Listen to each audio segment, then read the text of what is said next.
Good morning, everyone. It's Trader Rob. Today is Friday, June 26th. Happy Cash Profit Friday. Code word for today is going to be order flow. So just type in the keyword order flow into the YouTube chat. Drawing will be at 10:30 a.m. this morning. I'll also be giving a 50K Lucid Flex account kind of randomly throughout the morning. So try to get in that keyword order flow as soon as you can. All right, so let's take a look at the markets for this morning.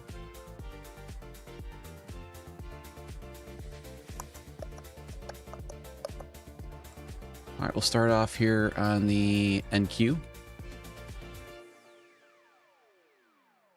Let's take a look. Give me 1 second here. Yeah, all right. All right, so let's get my annotation tool thing out here.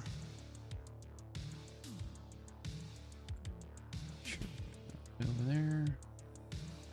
All right, key level 29,294 on the NQ. We've got a piece of seller unbalanced volume sitting here between the 29,676 and the 29,641. Put these guys in here. So we've got another key level at the 29,740 and the 29,759. And another key level, another seller unbalanced volume here sitting between the 29,892 and the 29,857. Right there. This is an area I am going to be watching heavily.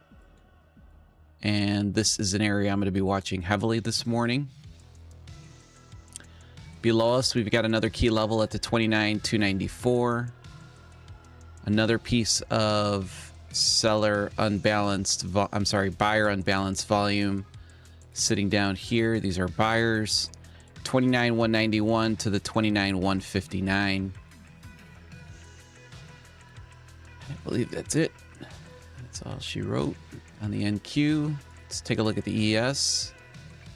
Yes, we've got a key level here at the 7390, where we've been pretty much gravitating all morning here. Key levels above us at the 7431, 7433. More key levels at the 7476 and the 7496. And we've got a piece of buyer unbalanced volume on the ES at the 7353 to the 7333. Now we take a look at gold, which has not really been moving much. We are getting pretty close to approaching a seller unbalanced volume band. I haven't actually had to adjust any of my bands on gold for about 3 days. From the 4104 to the 4088. And then the next piece of seller unbalanced volume is at the 4198 to the 4187. So that's gold. I'll kind of take a look at kind of the big picture here. So things that we've already talked about. Daily band here on the NQ, daily band on the NQ, 5-minute levels sitting inside of those bands. I like them. And then we've got a band down here, not super strong, 29,191 to the 29,159. And on the ES, pretty simple. We already talked about this buyer unbalanced volume area. I've got a tradable level at the 7343 and a tradable level at the 7508 on the ES. And then we already talked about gold.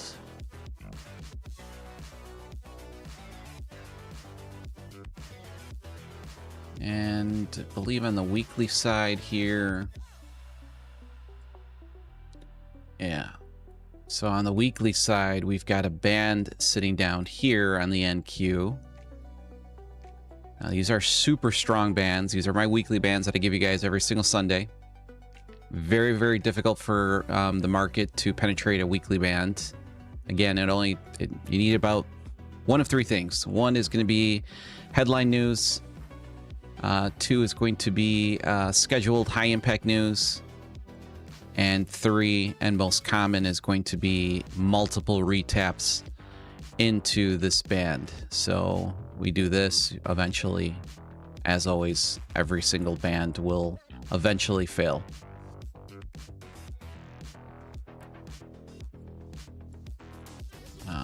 Let's see, this band we've already, this one already has it kind of exhausted. I think all of our bands here have been hit. Minus out. Let's see. Yeah, these are virgin bands up here and virgin tradable levels, but down here, the only one we've got is sitting right down here. The ES, we finally tapped into a weekly band here. This is your weekly band on the ES. Again, I give you guys these every single Sunday. If you guys want a report that comes out every Sunday, I email a report on Sunday that's got all of the weekly bands, all of the tradable levels. It's a very simple, easy to read report. And if you've been looking at the comments and things, they work, man. These are, even if you don't use my exact strategy, these are extremely good bands to put in for whatever strategy you're using. You know, that way you be careful not to be necessarily shorting in this area or taking a short into this band.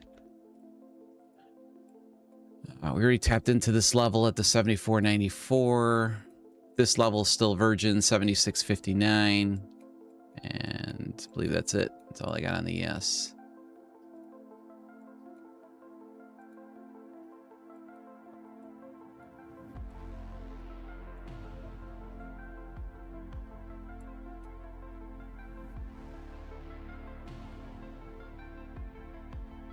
Keith, Joe, Steve, good morning. English, good morning. Polly, good morning. Paul, K2000, Parth, Patel, Mike.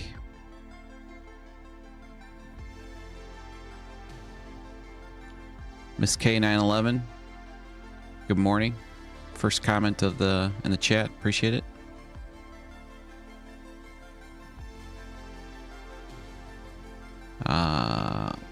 Parth, the keyword for today is order flow, not space. Space was last week, or maybe the week prior to that.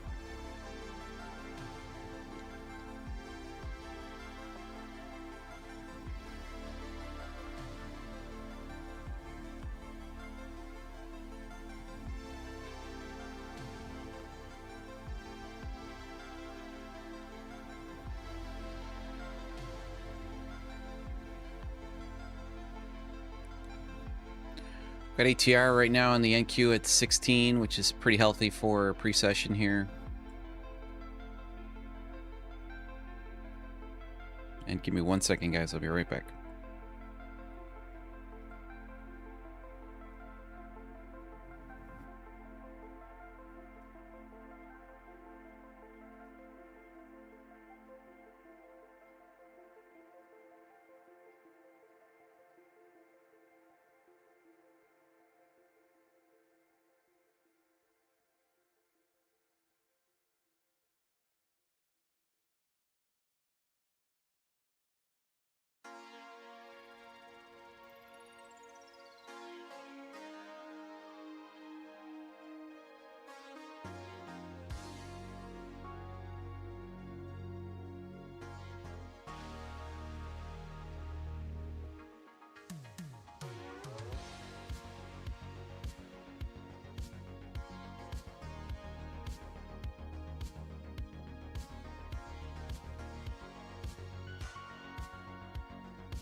Sorry about that.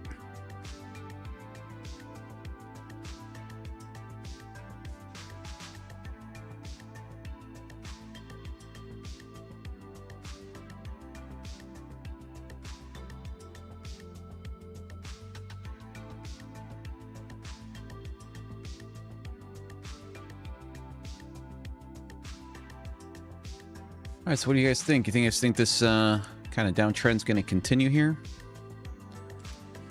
Let's take a look at kind of the bigger picture here.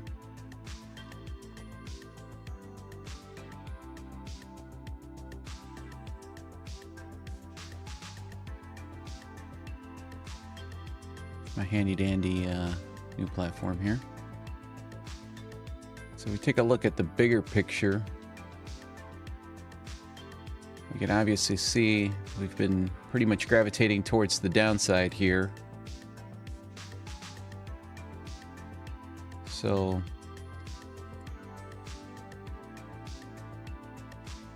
got a few areas of interest, obviously, for me this morning. I've got up here the 29,881. I've got an area at the 29,648. Obviously, I've got a resting limit order sitting right there.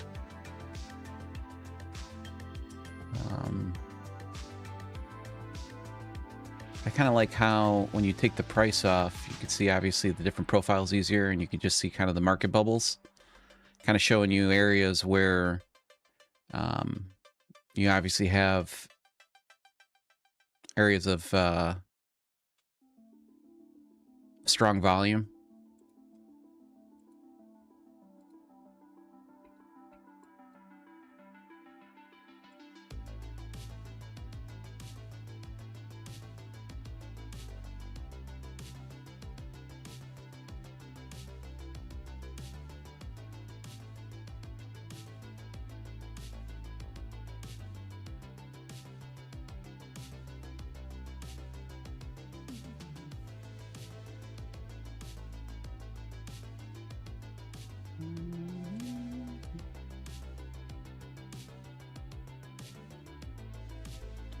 And on the ES, we bring this down just a bit. Got an area right here that the market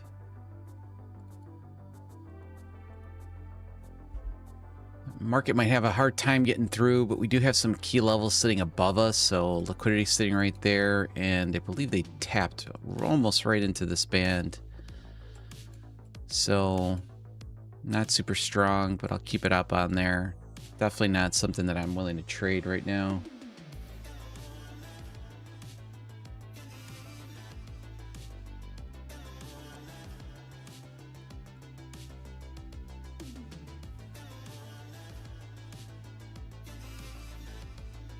And we've been pretty much gravitating around this key level at the 73.90 pretty much all morning here, so we'll see what kind of reaction we get here.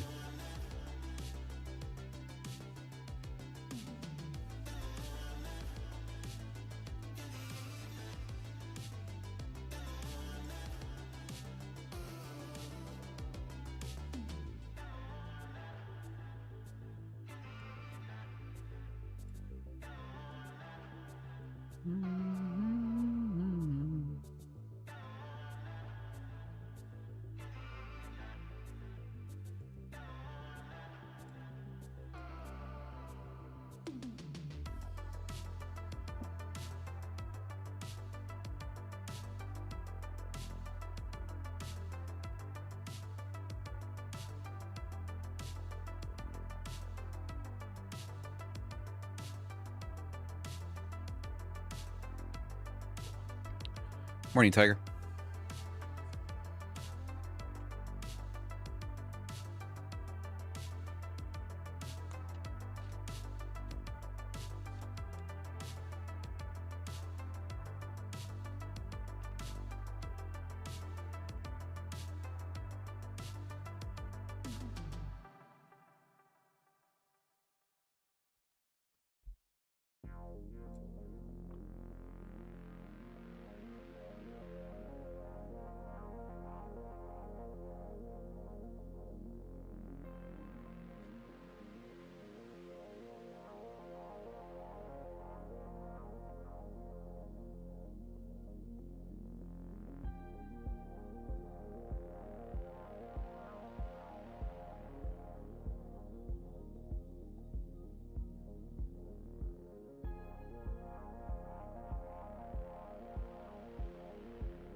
We did get a flip here, I believe, on the...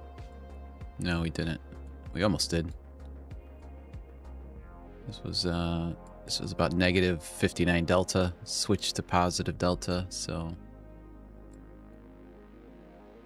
Nothing there yet on the ES.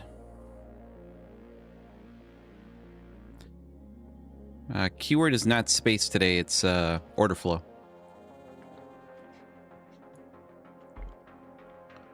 Should take a look at top of the screen. It says order flow keyword.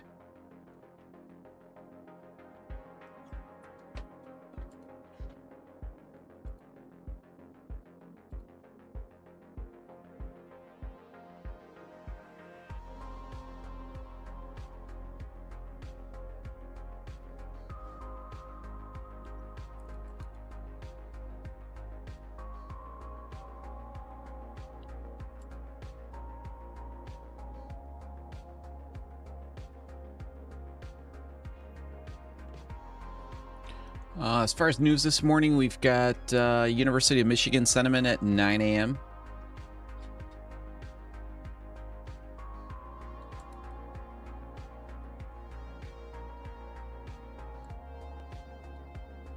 Boy, I'm really driving myself nuts with this scroll bar on my mouse. I've been flip-flopping between deep charts and Ninja so much that on deep charts I use the scroll. On Ninja, I forgot that I have to use my left mouse cursor, or button, I should say.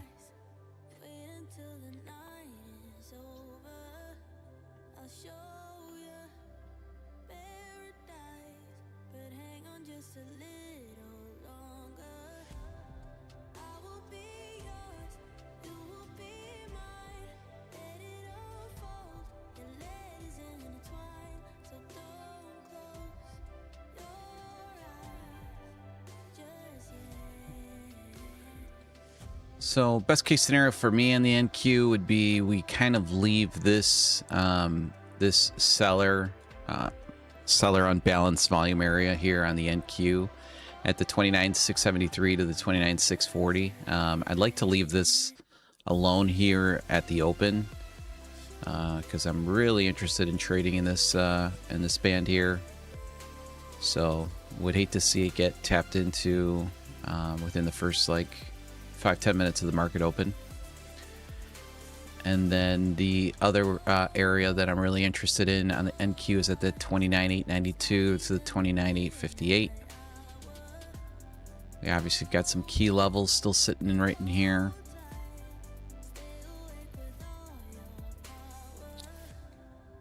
I can wish and hope, but the NQ's got its own plans.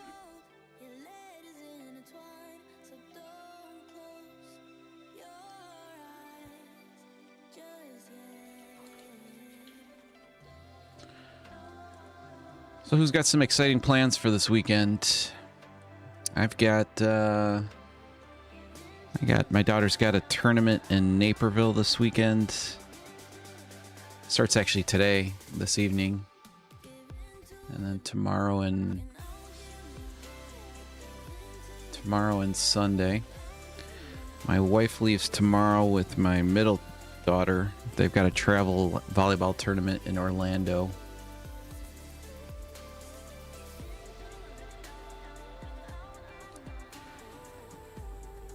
I'll be a solo parent this weekend, which is kind of tough with work and tournament time, but my daughter takes priority. All right, so on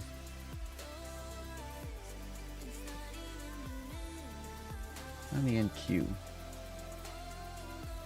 NQ's got a tiny little pocket right here. I say tiny, but it's not really that tiny. Let's see if there's anything worth looking at there. There's not.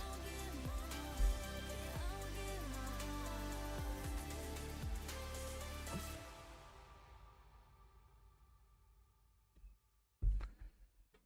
just gonna have to kind of sit and wait and see if one of these One of these bands pan out.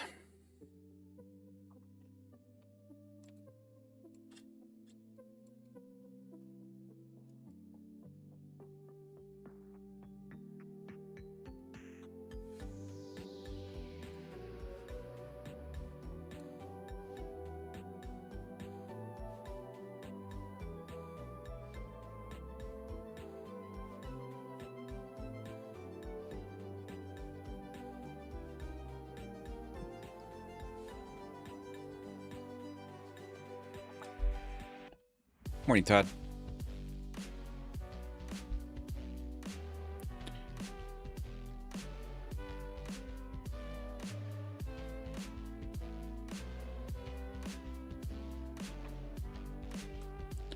Anybody watch that USA game last night? That was a crazy finish, man. I mean, in my opinion, I think US should have been happy with just taking a draw into the knockout stage. They were playing very aggressive. They were just constantly on the offense, and I think it kind of bit them in the butt there at the end.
I typically don't like watching too much soccer.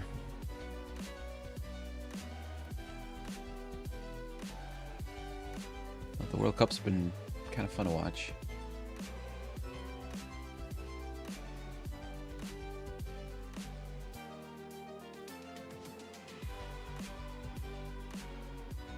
Yeah, I agree. It's almost the exact same comment that I made last night. You know, I really thought that U.S. was still going to win, even with, you know, mainly backups. I mean, they're pretty deep. But I don't know. I would have played those last. I would probably have played those last 20 minutes a little differently. Who am I? What do I know? I don't really actually know too much about soccer, so.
Alright, looks like the ES finally was able to break out of this 7380, or break down, I should say.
Still haven't heard anything from Iron Beam as far as my CQG connection. Kind of got me annoyed.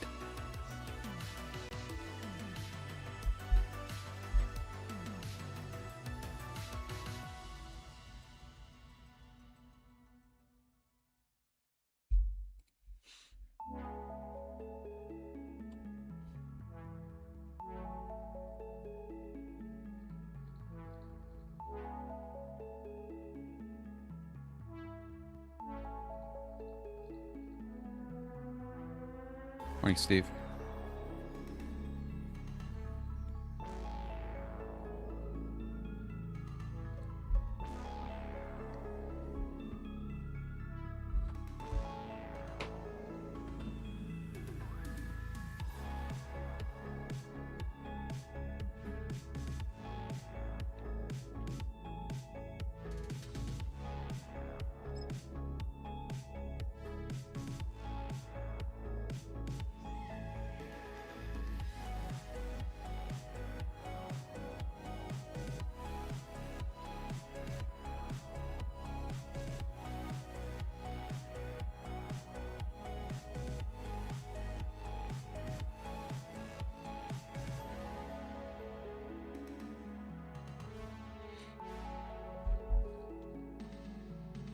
They're kind of going into an area here where ES has had some support. So let's see if they break down here or not.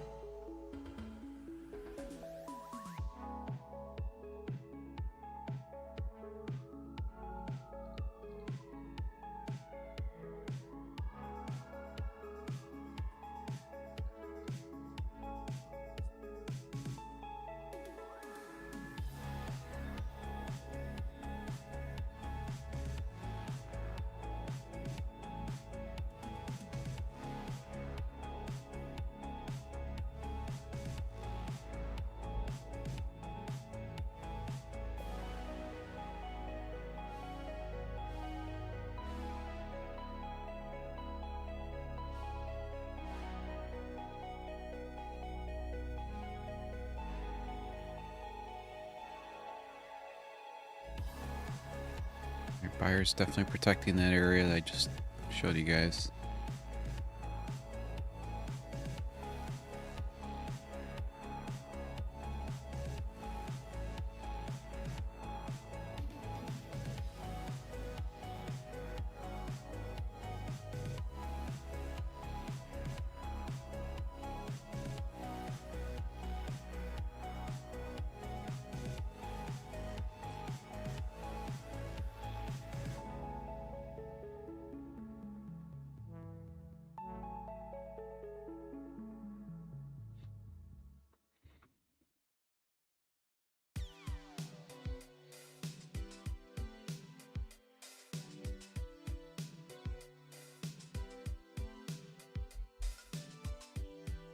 I do feel if we can break down now from here, you could see a nice little quick movement on the ES to the downside.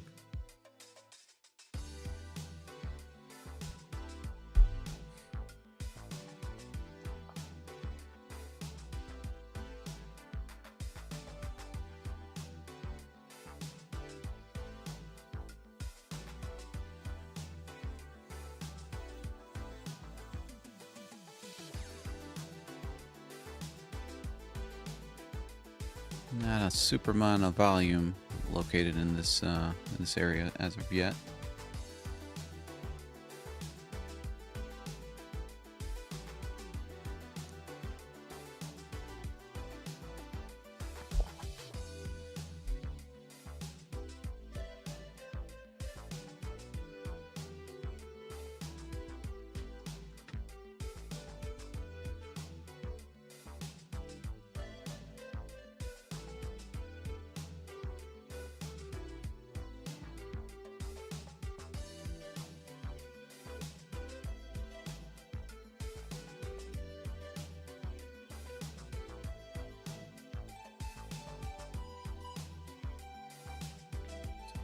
It's all balanced out right there.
If I could see any signs on footprint or absorption signs here, or I'm sorry, more like strength on sellers, wouldn't mind taking a short. If we can break down from the 73.81, pretty much like right around here.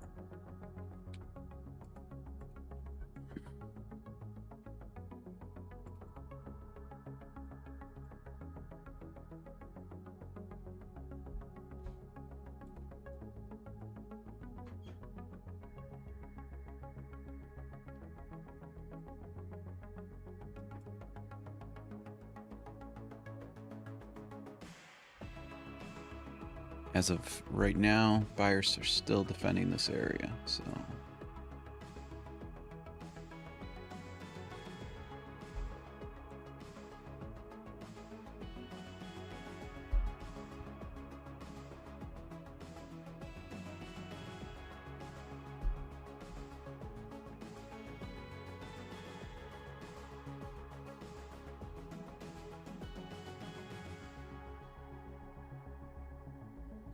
That's a pretty good sweep right there.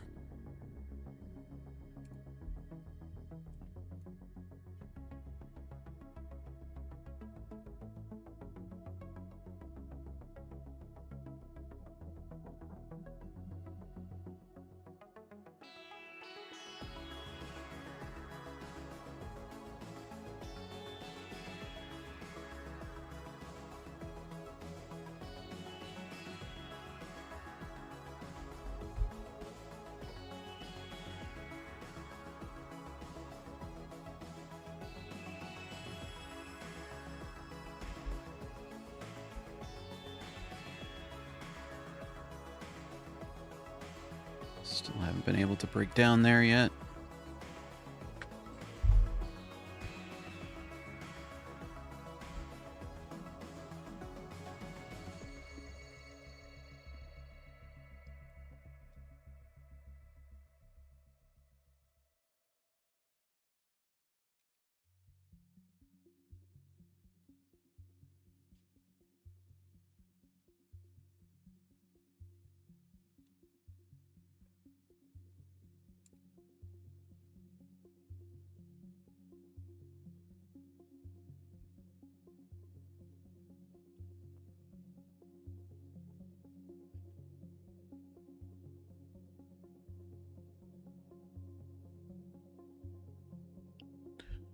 I am looking at the 12 range right here. That's a pretty good absorption right there. See if we get any follow through here to the downside. They're just buying this right back up.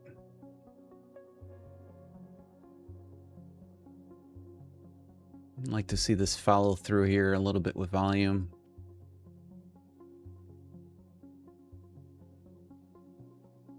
Which we're not getting just yet.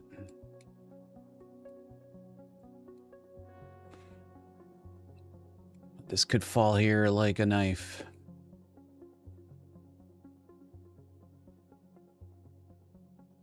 I think these 73 area right here is a nice little target. 72, 73. Actually, almost down to the 70s would be a good target. But we gotta see what they want to do here.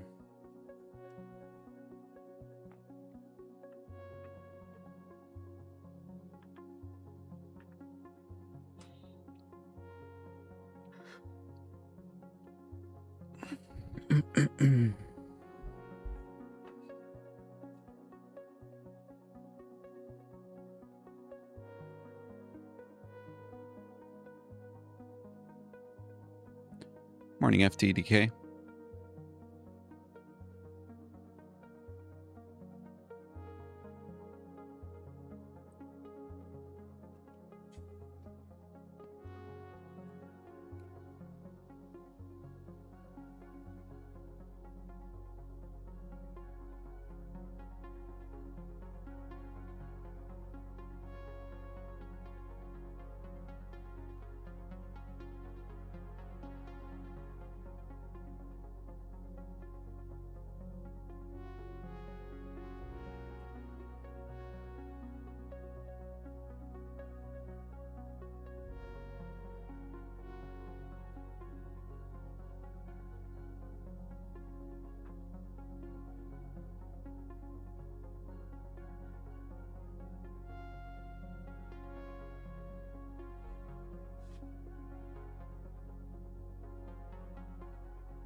Kind of the same thing here on the NQ.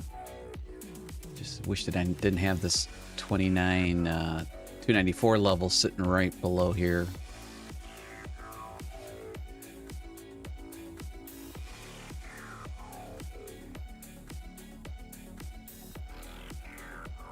So most likely take out this 265 area down here.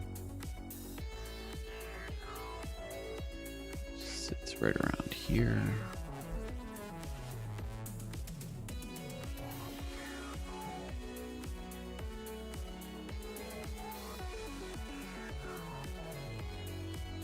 Got to get past kind of this area right there.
All right, 30 minutes for market open here.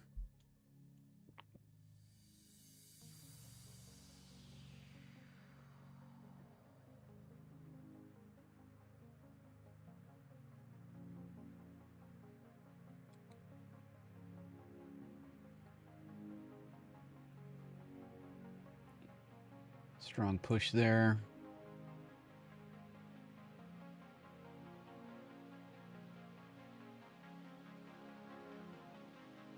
Wouldn't mind taking a short here.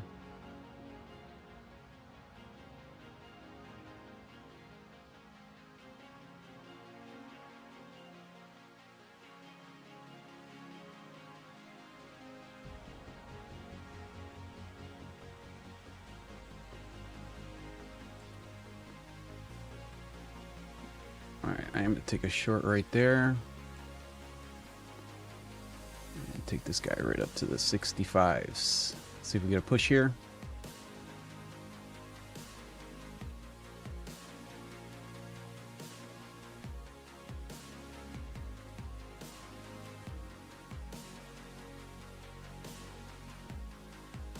Come on.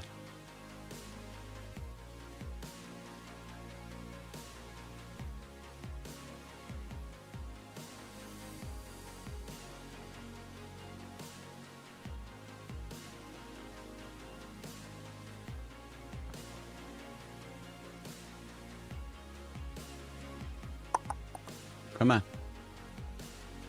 Should see a flush here.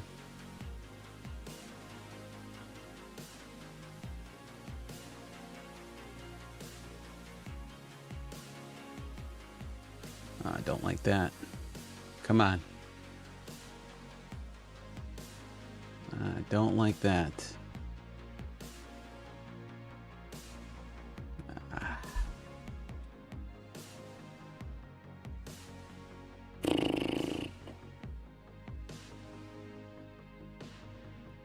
Well, buyer stepped in right there.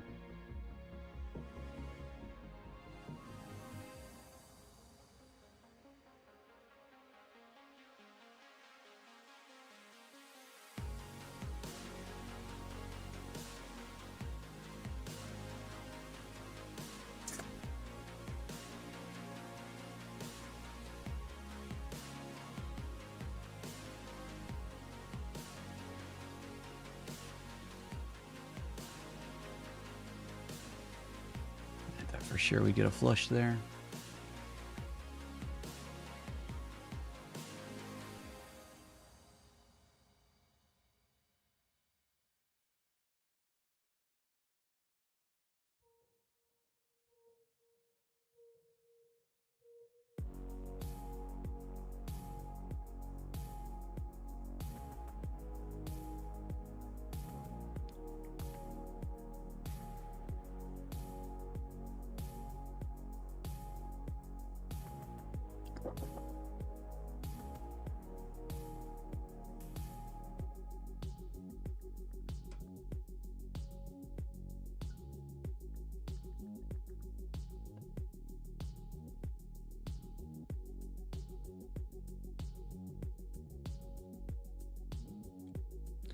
I'm going to take one more stab at it here.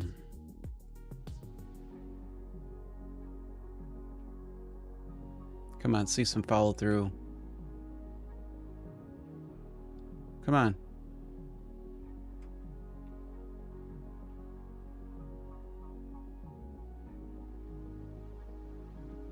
A little more follow through. Let's go.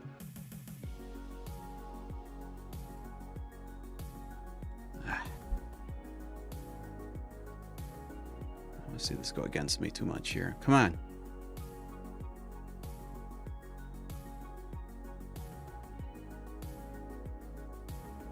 All right, I like what I'm seeing.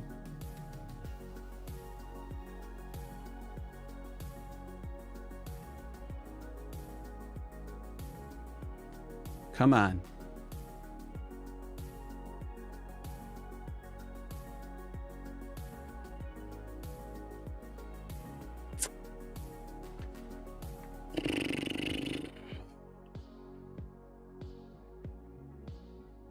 Nope. All right.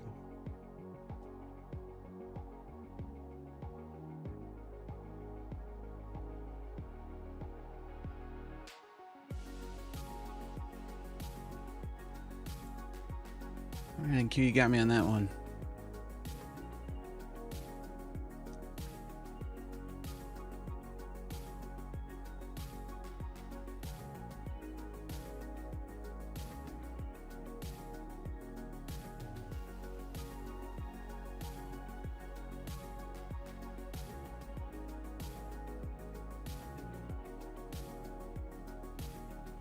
Ugly. Ugly, ugly, ugly price action right there.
That's an ugly price action, man.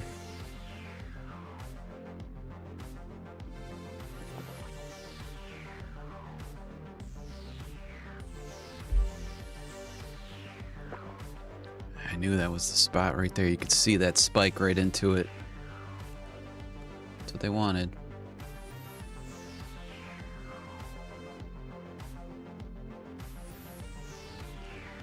Looks like we needed about another point up here.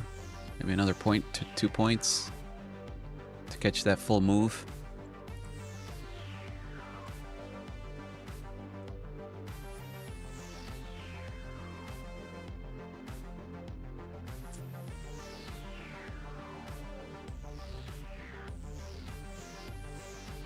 Point short.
Morning, Anna.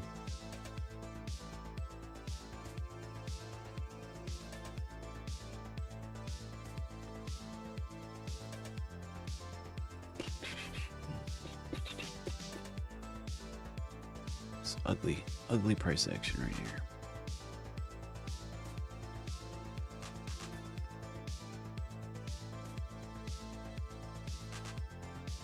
Oh, we almost caught this. At least we almost caught that move. Buyers really stepped in right there. Got knocked out there by about a point. And that would have been the full move.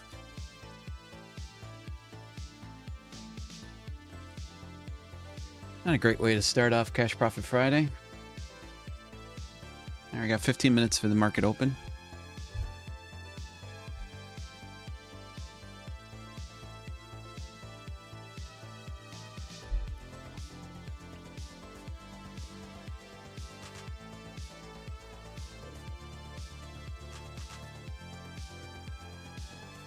Jay loves, I hit my drawdown last night, so I gotta wait until Sunday to trade again. Last night, well, some pretty good action last night.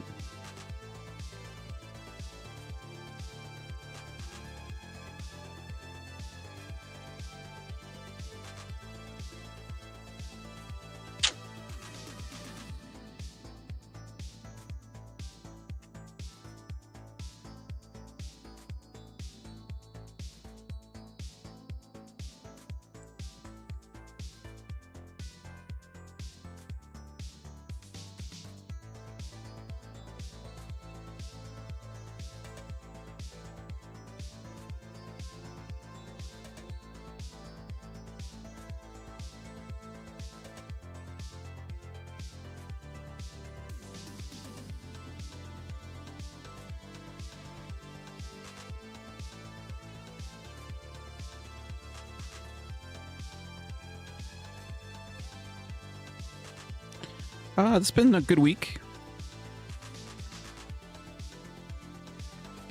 I guess maybe take out Monday, Tuesday. Monday, Tuesday actually was not so good. Wednesday, Thursday was pretty good. A little unfortunate with this trade this morning. Took a short right here, got knocked out by about a point, and then took a break even here on another short right here, anticipating this move. But just some really ugly price action.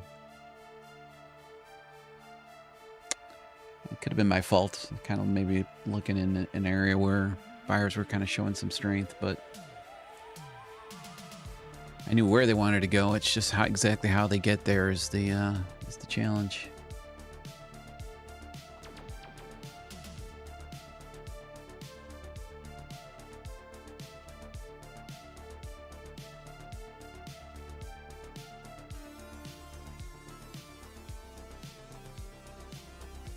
Thanks, brother.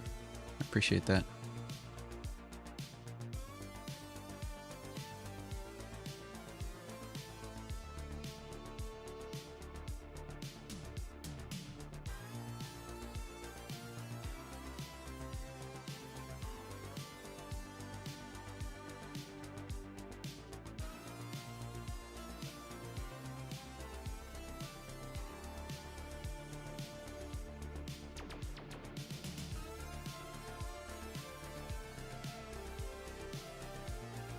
All right, I'm going to go refresh my coffee before the market open here and see if we can extract some profits here from the market.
Oh, that was a nice little move there.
It seemed like a very intentional move right down there.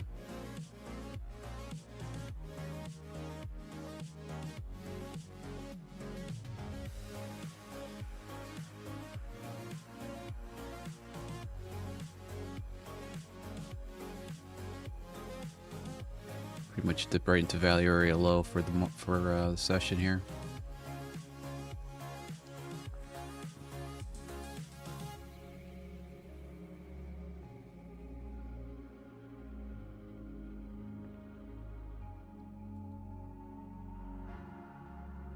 I don't necessarily have a lot of confidence in buyers though right now.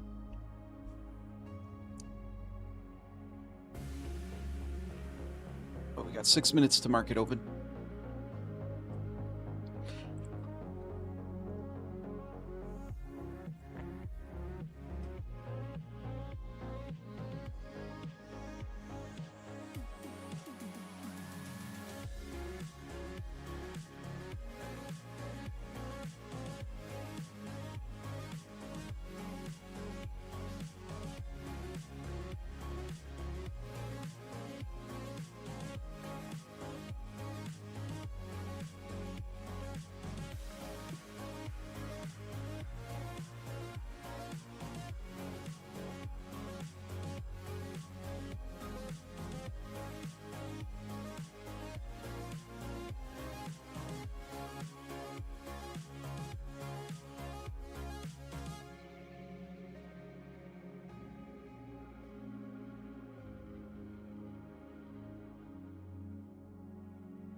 I don't know, hard for me to buy into this move here on the upside here.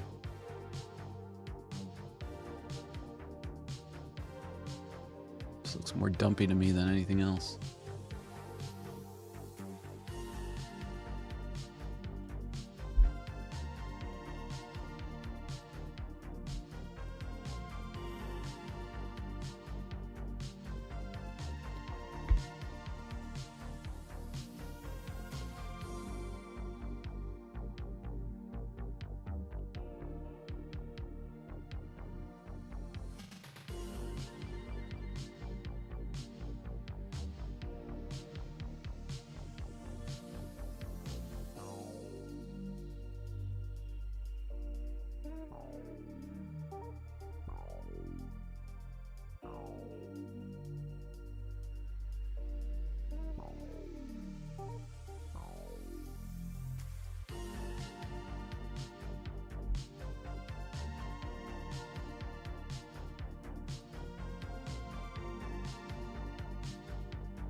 be proving me wrong here.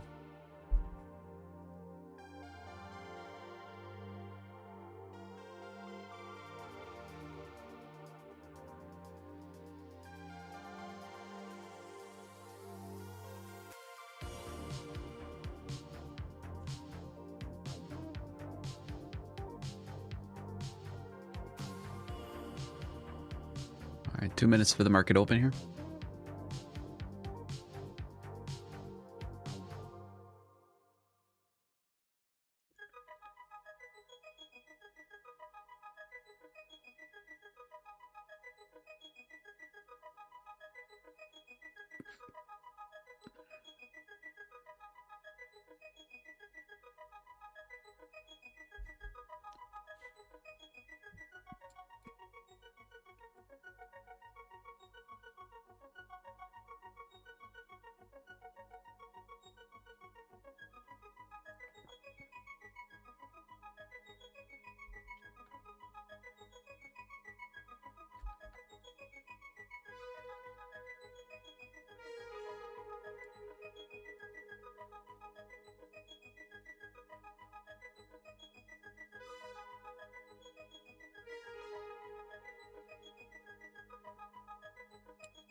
Starting off the ATR at around 25 even before the opening candle, so we should see another high ATR day here.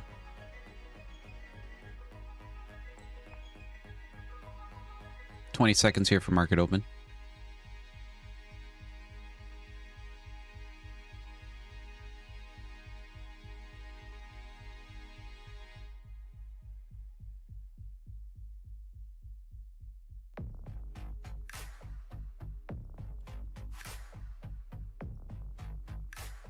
All right, here we go.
Market, oh market, what do you want to do?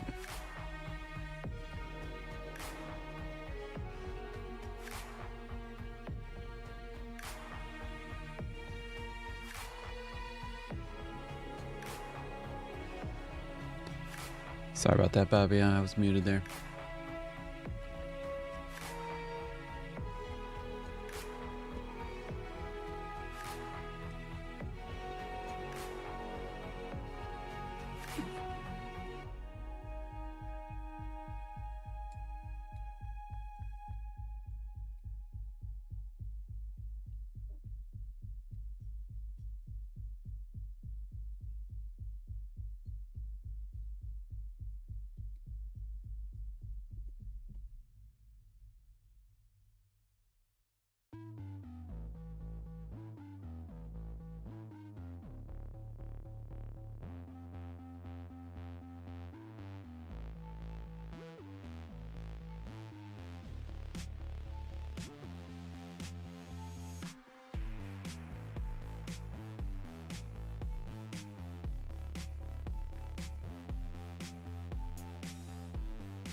All right, let's see how this buyer band here holds up. Don't have really any area marked off here to take a long from. We'll see how, if the market could kind of chew through this. I didn't really have any faith here on buyers earlier. If you're just tuning in, took a short right over here, got stopped out by a point just to see my full target get hit. Took another short for break even there. You can see the bounce right there off the unbalanced volume. Let's see if the... and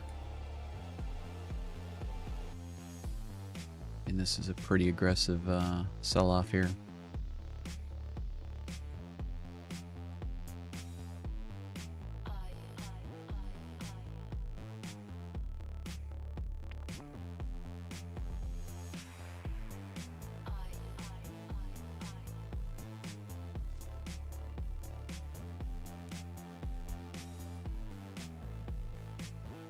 All right, so buyer band doing its job right here as of right now. Just dipped in a little bit into value area low.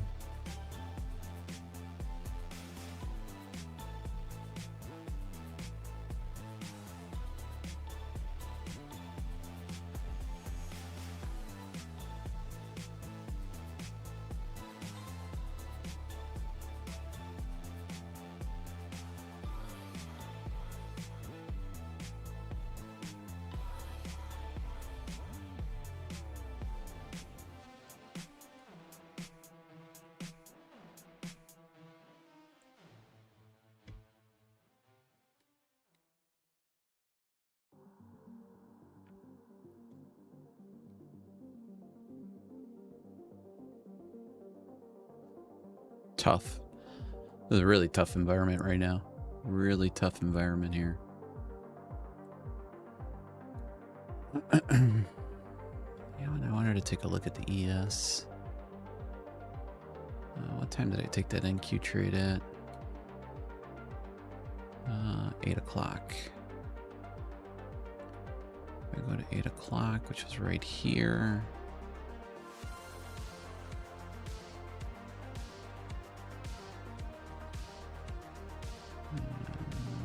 So 808. 808. Let's go to 808. Just want to see which one was cleaner.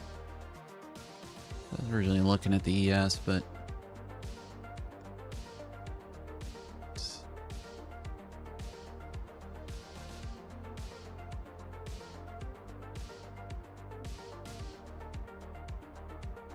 it kind of would have been tough.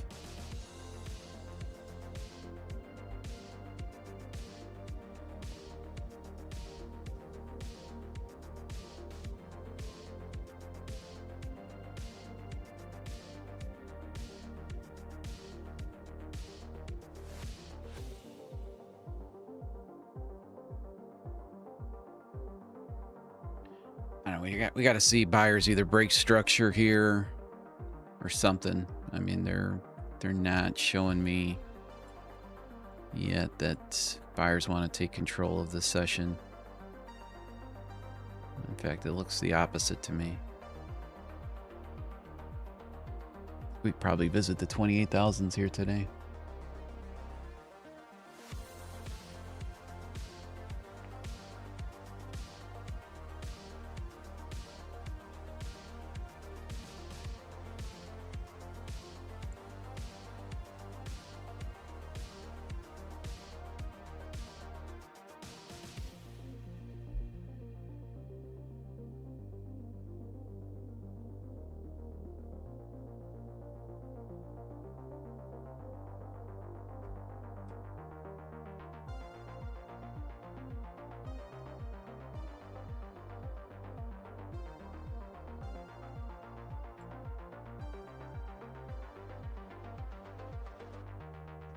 Just a quick peek here at the weekly. Got another support there for the ES.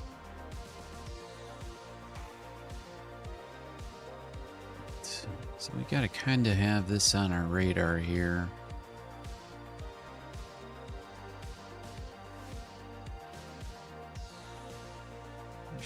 this on our radar.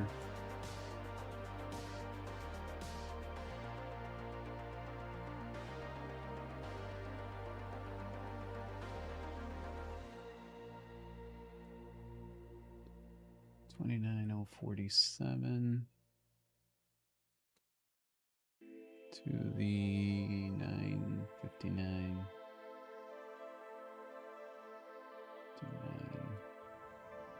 Let's put weekly band here.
Very difficult price action here.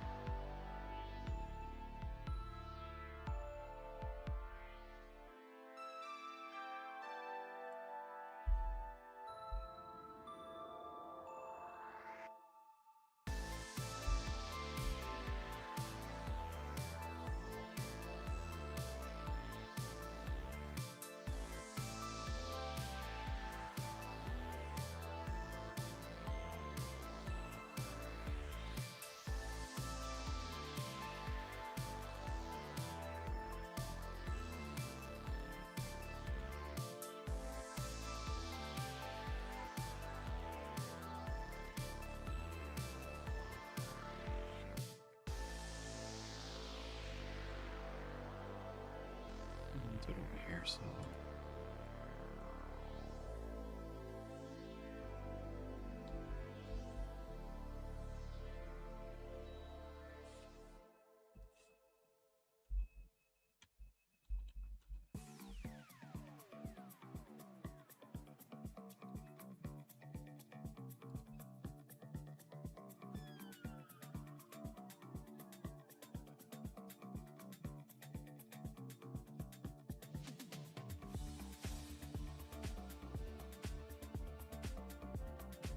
Just putting this weekly band over here, just so that we're, so that I'm kind of aware of where that's at.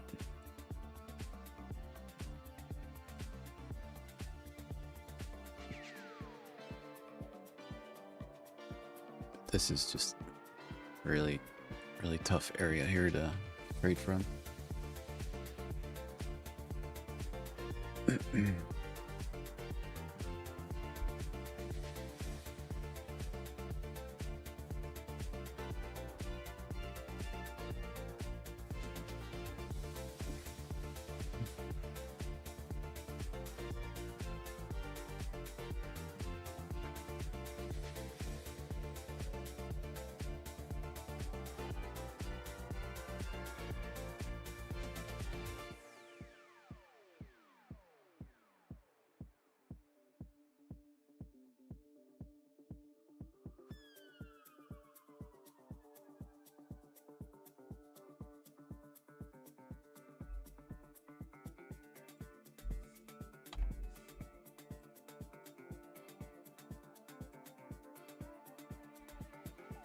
What are you doing, NQ?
Buyers trying to break some structure here now, at least. Let's see if they're successful. And Q, they at least broke a little bit of structure.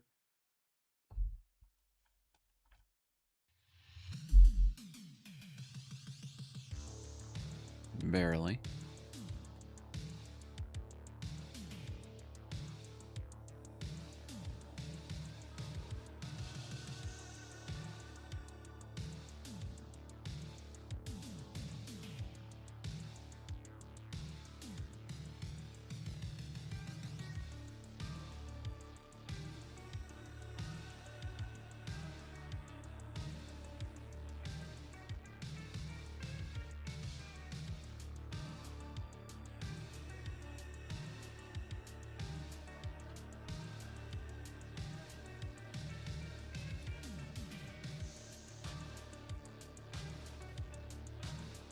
I have never used Futures Elite. I haven't even heard of that. Is that, I'm assuming, a prop firm?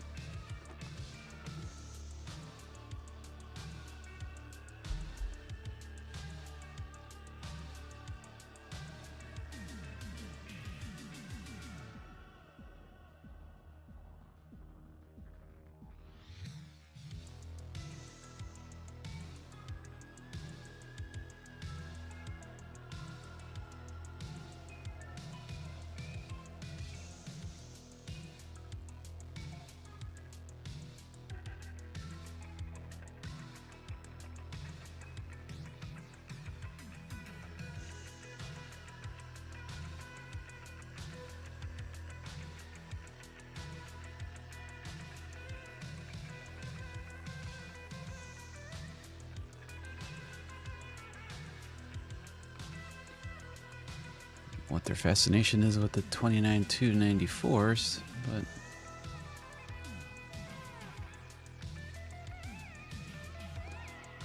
we've got to kind of wait for an extreme here.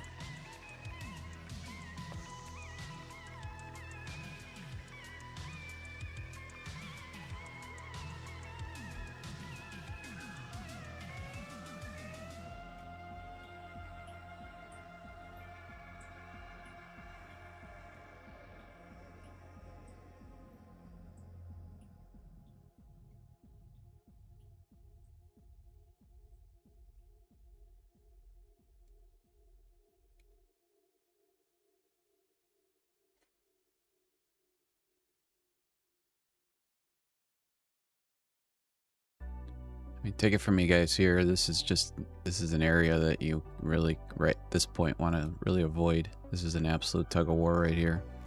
It's all right around this 29.294 key level, so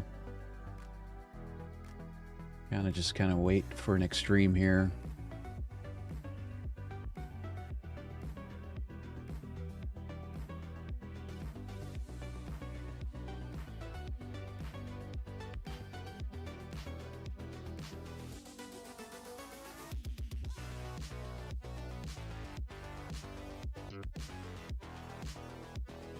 Q's really struggling to sustain any type of break of structure from buyers. Sellers really can't get the job done either.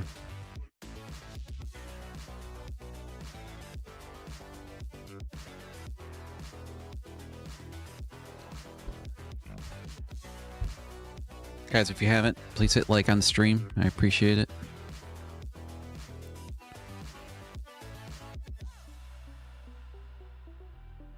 See if we can catch a nice little trade here and get us back in the green.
What does the market want to do?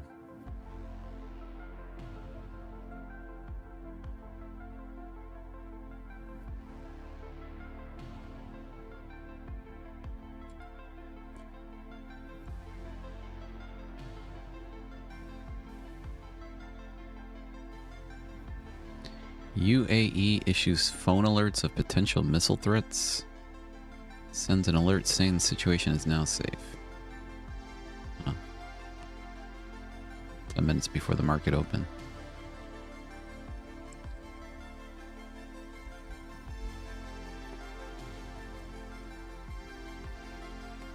So we do got news at 9 a.m. University of Michigan sentiment.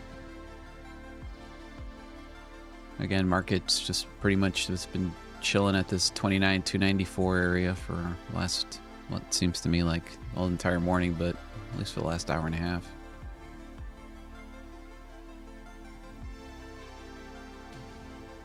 Maybe about an hour.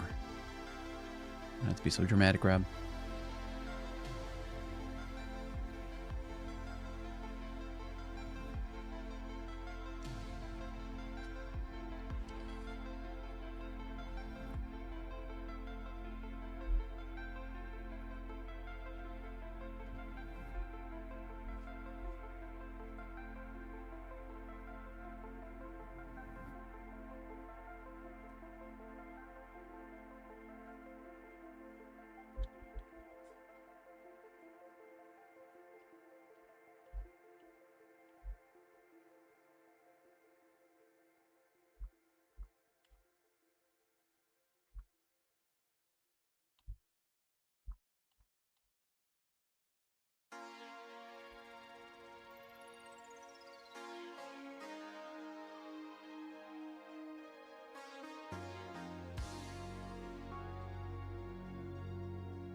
Nothing to do here, guys.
Yeah, this is get wrecked.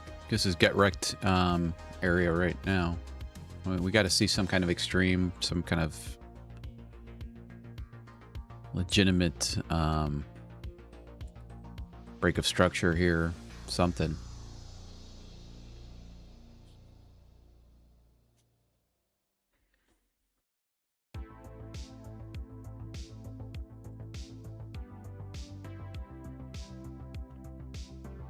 Well, gold's actually getting very close to one of our daily bands that's been sitting here for quite some time.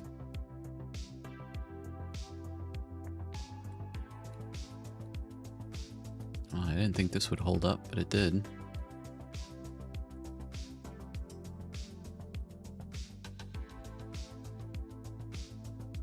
Didn't have a lot of faith in that guy.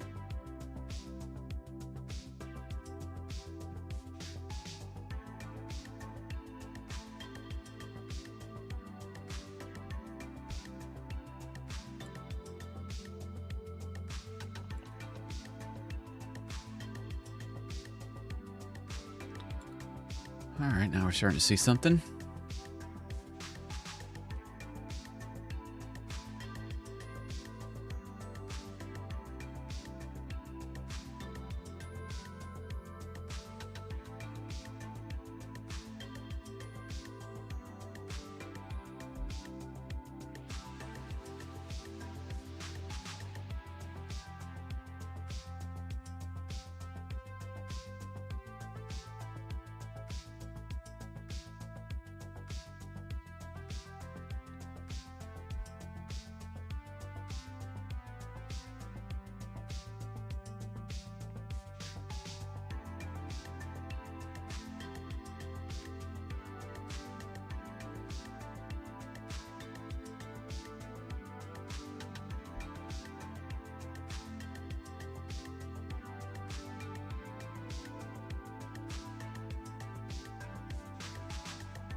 J-Love's best way around intraday trailing drawdown is position size. You've got to be position sized. So if you've got intraday trailing drawdown, I don't know, let's just say, take the amount of trades that you take on average per day and then divide it by your trailing drawdown. Obviously, taking profits, base hits, great way.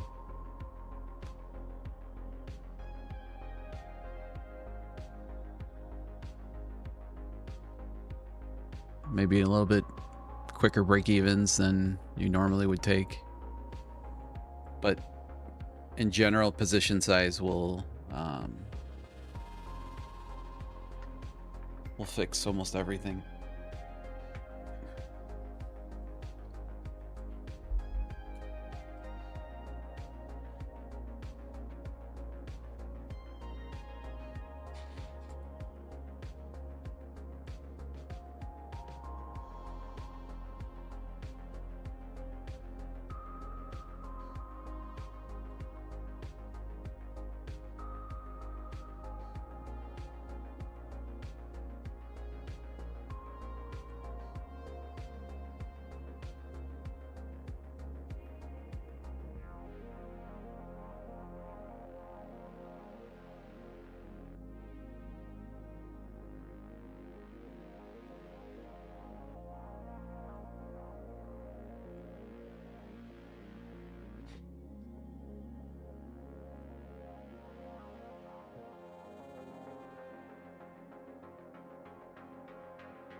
I would go with end of day, man.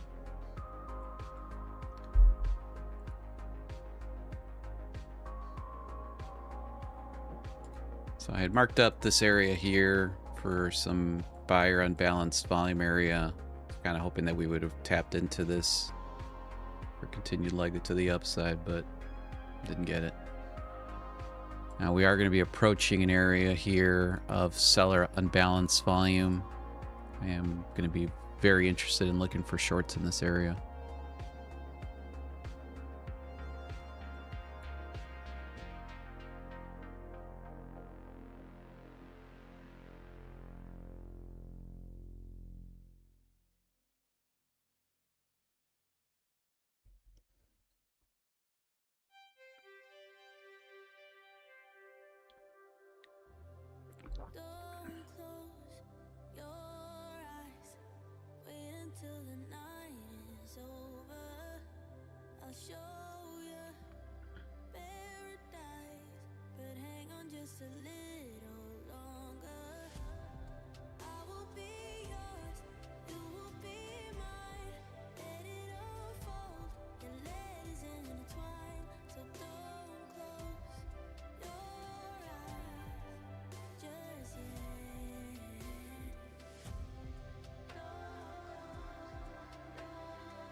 All right, we're going to be running a Lucid Apex. I'm sorry, a Lucid Flex 50K giveaway in a few minutes. So I'll give you guys some chance here to type in the word order flow into the chat. We'll do Cash Profit Friday if I'm in the green at 10:30.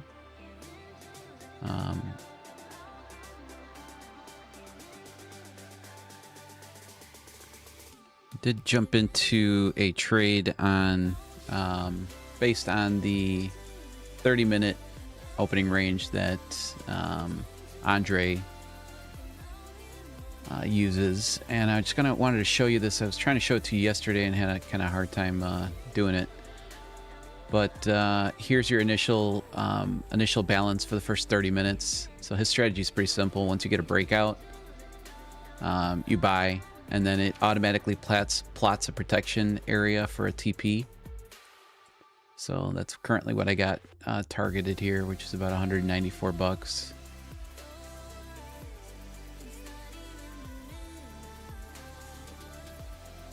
So we'll see if we can grab that.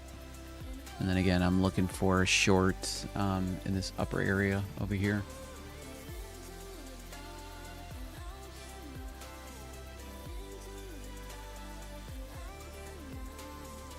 Now the only difference is he doesn't move stop. His strategy, which I think is part I don't like about it, his stop would be down here. I mean, that's just an insane amount of risk for a very little profit. In fact, I'll just go to break even. Even though I don't really have a reason to go to break even, to be honest with you, but yeah, I don't really have a reason there to go to break even yet. So we'll keep it right there, at least below this structure. I've been kind of waiting to see if I get any type of order flow confirmation that I can use to move my stop up, but I still don't have anything. All right, let's let me get the giveaway here ready.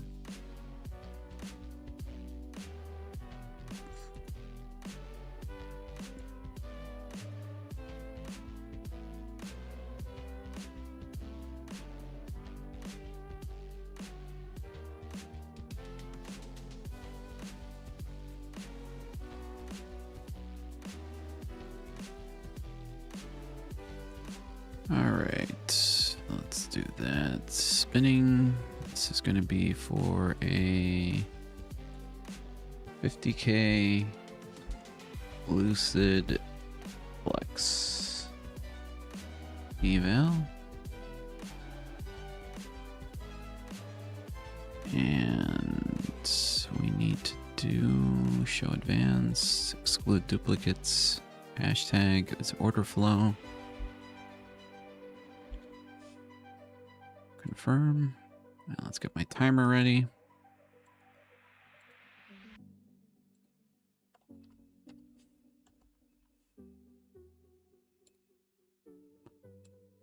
Okay.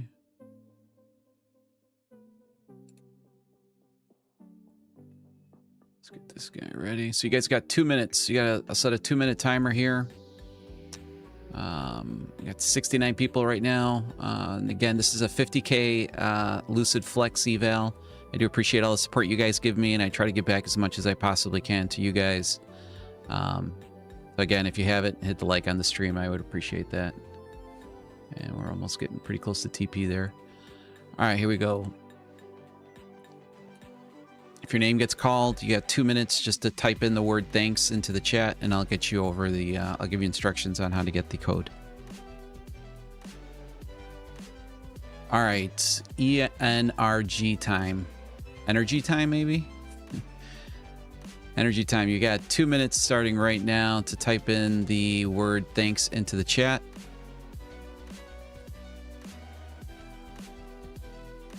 All right. I moved my TP to $120 of profit. Let's see if I can nail that. Come on.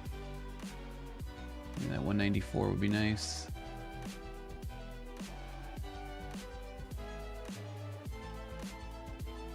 Energy, you got energy time. You've got about 1 minute and 30 seconds to go.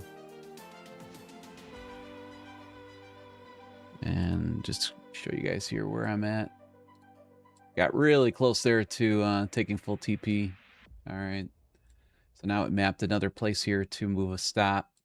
So I'll take $140 there. If I get stopped out, I do. Okay. That's a good trade. That was just 2 micros though.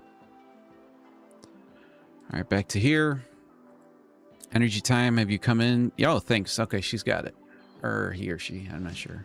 Who knows by the... So congrats. Now stay with me here for a second. Energy time, send me an email to Trader Rob at robstrades.com.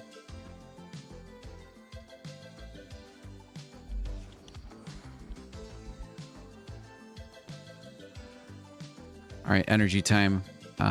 Send me an email. My email's right there in the chat, and I'll get you over your elucid code.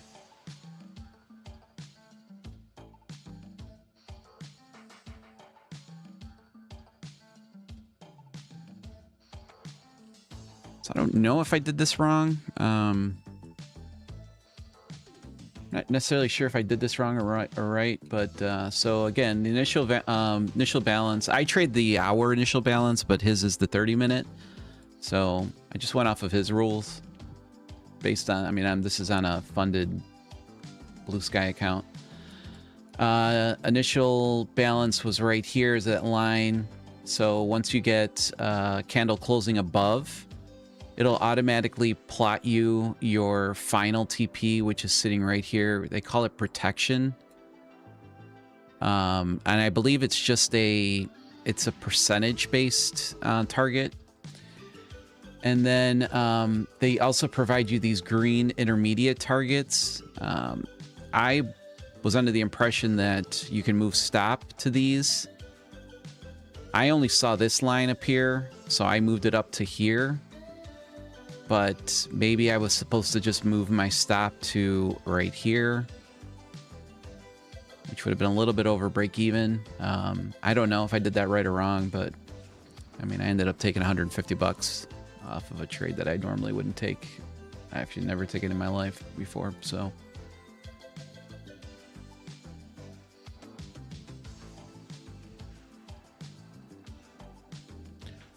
More importantly, I would like to see if we can find a short up here.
I guess it's a good thing I took profit when I did.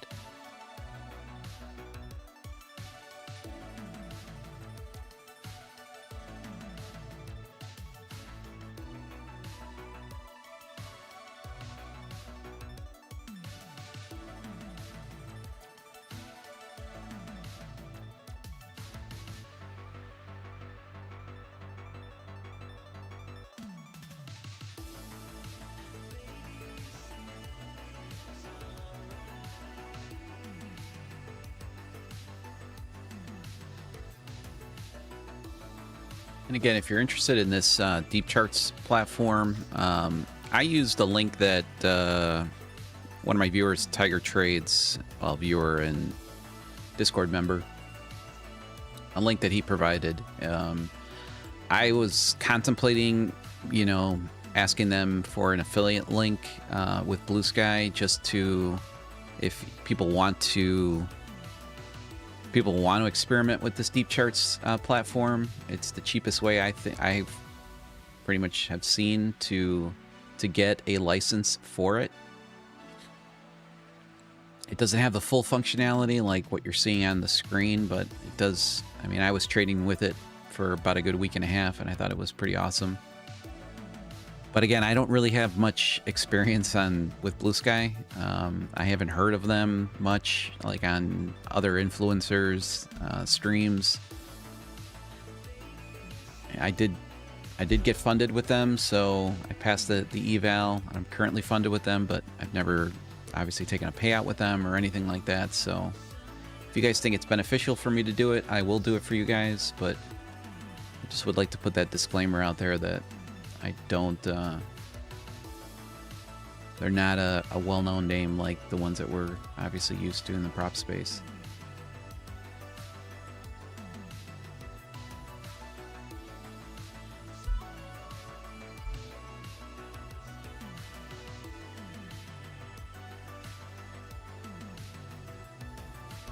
Oh. Whoa, that was not good. That was way too aggressive there. What the hell was that? Man. Well, I got stopped out on that order. And it was way too crazy for me to actually take a short from there. Dang it. What the fuck was that, man? Here's the absorption.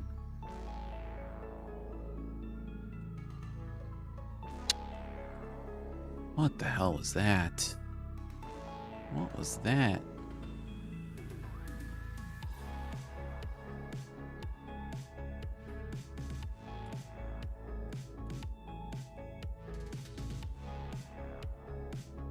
Well, I wouldn't mind a short here, though. Let's see if we get any breakdown here. We balance everything to the top side, so unless they bust the top here.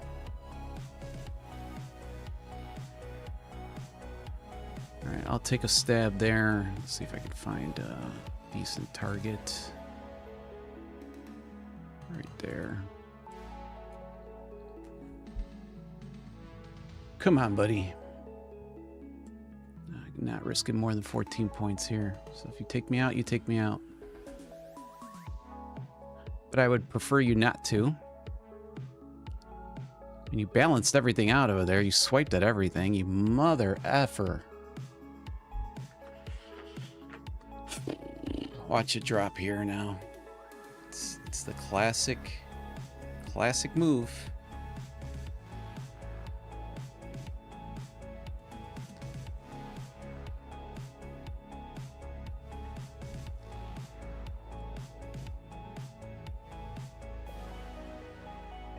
Or what are you planning on here? What's your plan here, buddy?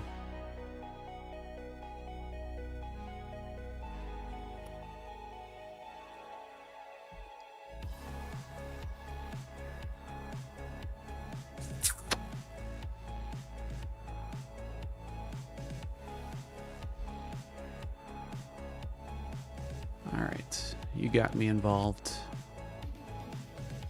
Let's see if we can at least take a decent trade here this morning. Come on. Come on.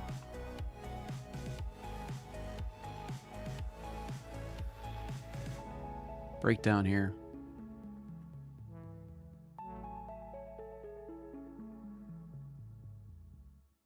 Breakdown here.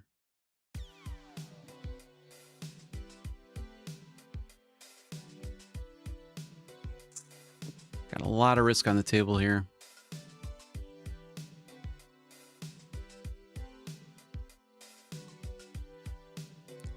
What was that? All right, my chart just froze. I'm gonna go to break even. I don't know what the hell happened there.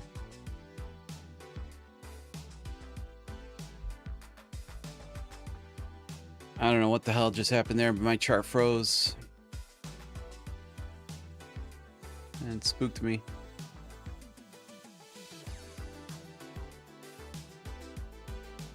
Just go to TP, buddy.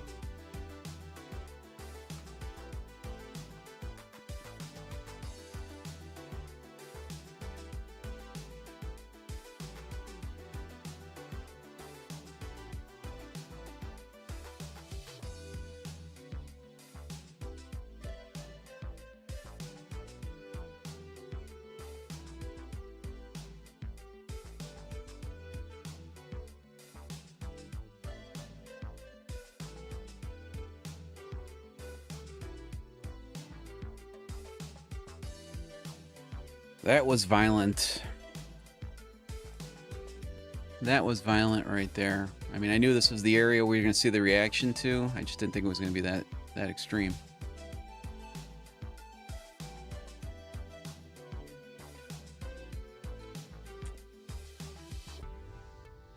Well, took an L on the signal. Took a break even after, I think we're pretty close to 20 points in profit there. Maybe not. Yeah, 20 points. I saw 400 flash up on my P&L screen.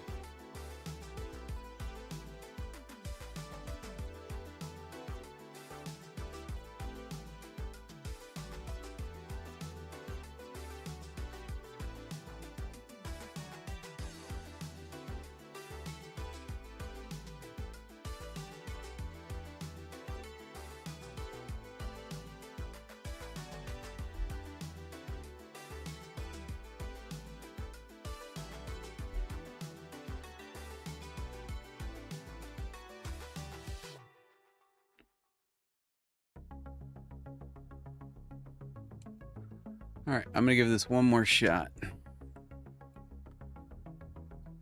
Let's go. Let's go. Come on, don't be so difficult.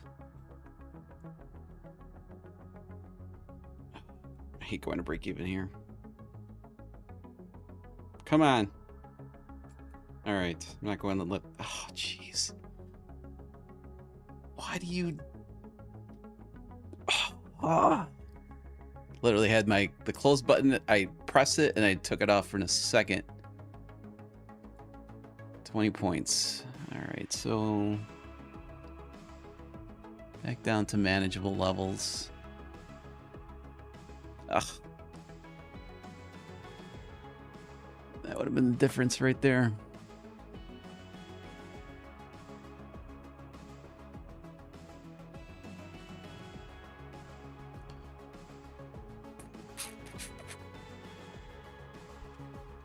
We would dump a little bit more than that, though.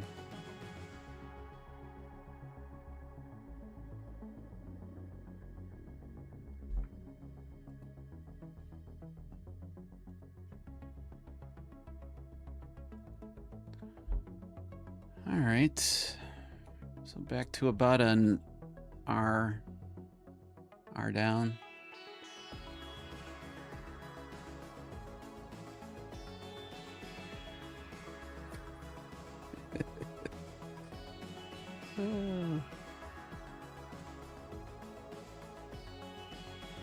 I mean, I knew this was the area where we were going to see some shorting opportunity, but I did not think that we would get that. This candle right here is just nasty.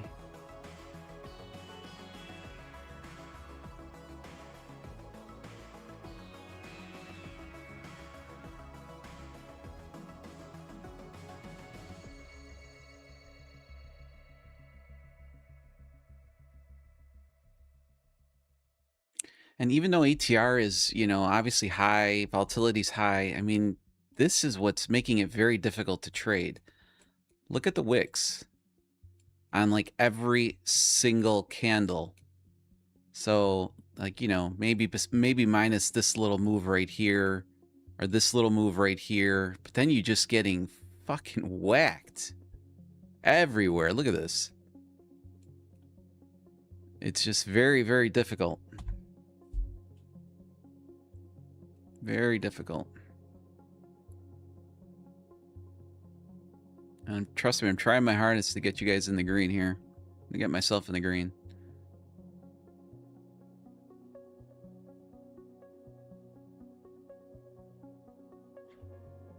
But now, like, what kind of faith do we put in this move right here? Because if we go to the origination of that, it's right sitting right here, which is unbalanced, of course, because it was super impulsive in nature. But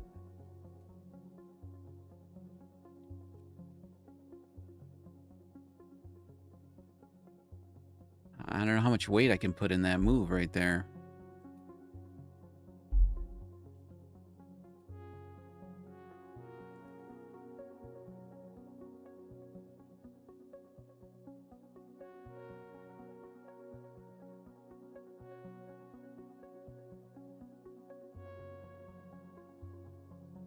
And as I say that, we probably get a great reaction.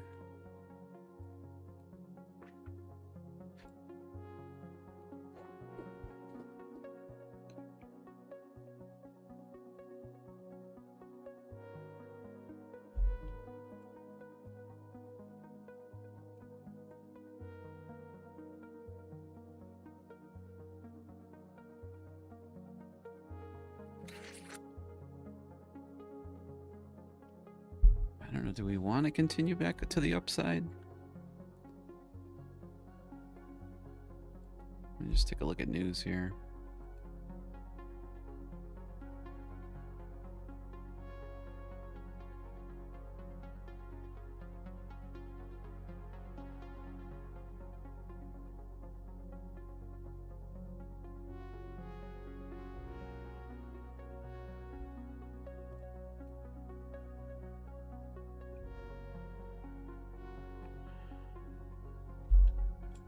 Nordic, the full, I ended up spending close to, I want to say around $1,200 for deep charts for the full version. And I got the deep dom as well. So I got like their add-on package as well.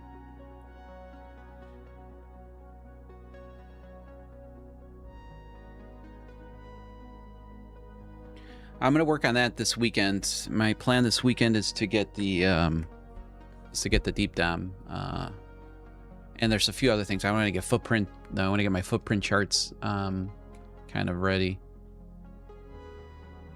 as well.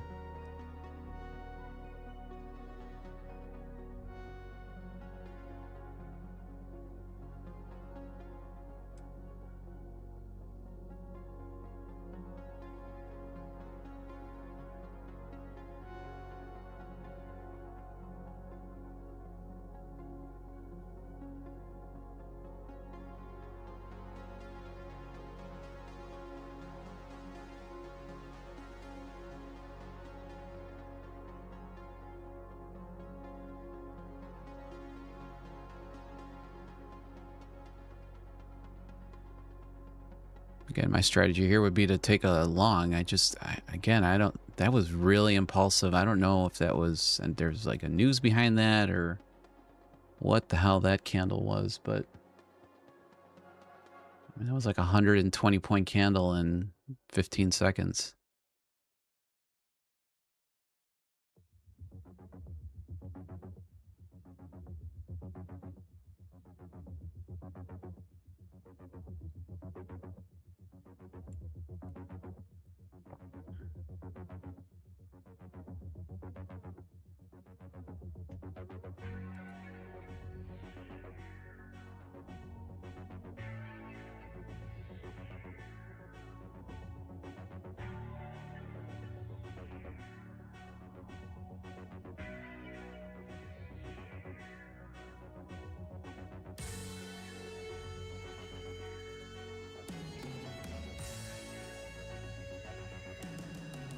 Of course, the one that we have The one that we have the reservation about is the one that makes the move with the nice flip there too. Bad decision there not to take that long.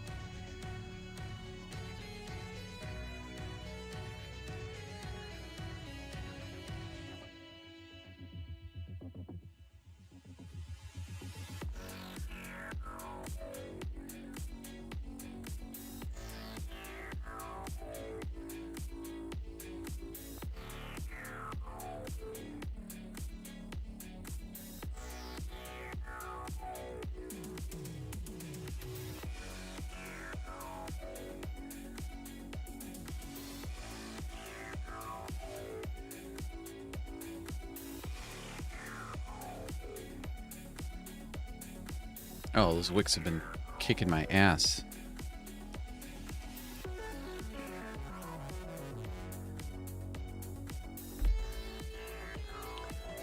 I don't know if the ES has just been as brutal.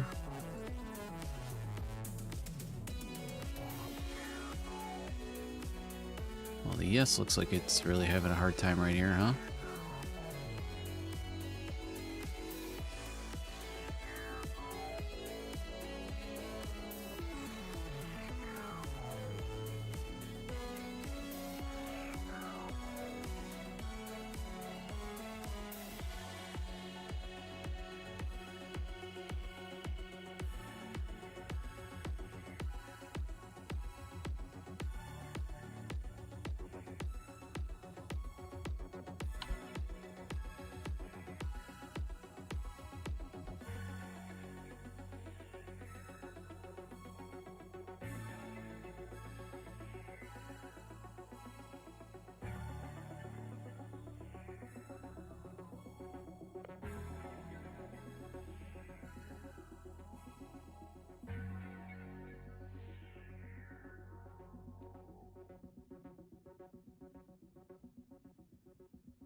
Let's see if we get some resistance up here at that 29,540 area.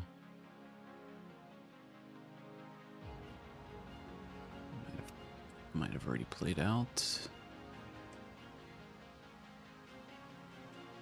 Looks like that might have already played out.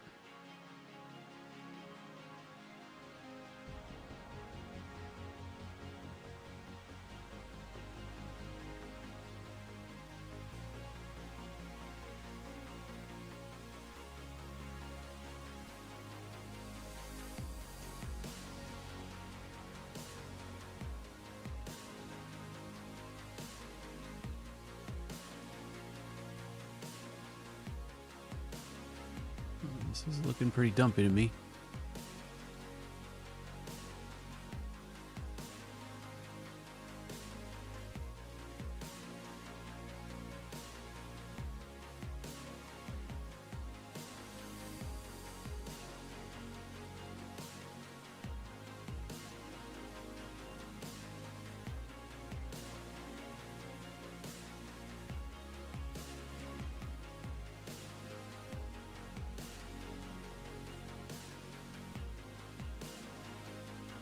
If we get a continuation here, I'm going to take a short. Let's pop this guy right here. And let's look for a target here. Around the 65s look good. All right, where are my targets at? All right, let's go. Let's hold one out here for a TP. Come on. Come on, Cash Profit Friday needs some money here. Let's go.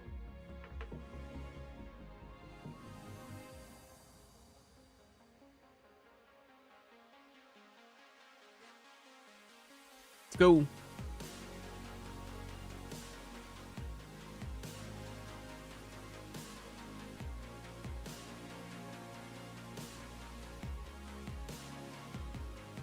All the way to target. Let's go.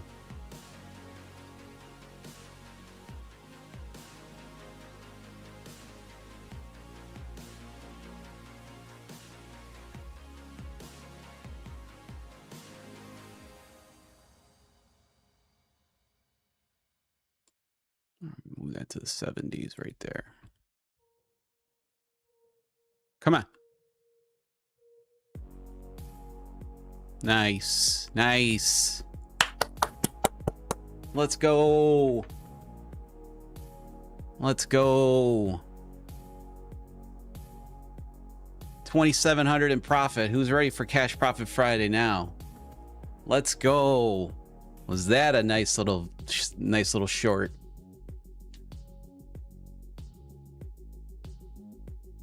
Woo. Let's go. Let's go.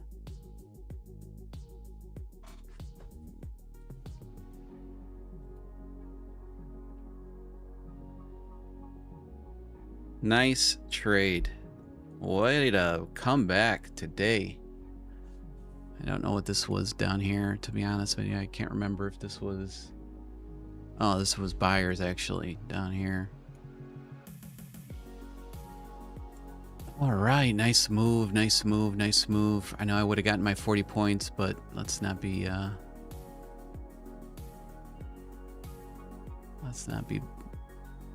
too picky.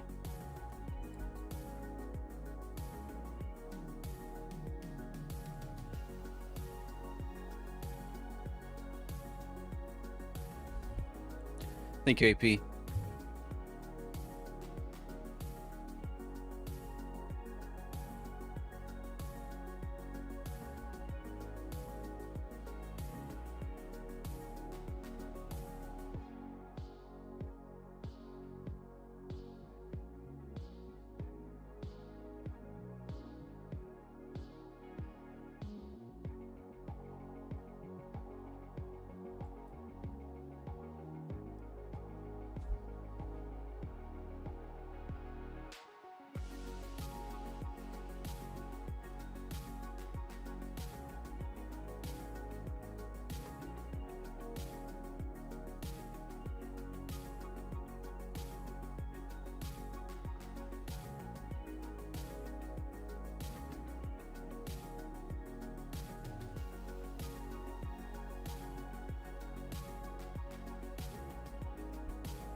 All right, guys, give me 1 second. I'll be right back.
All right.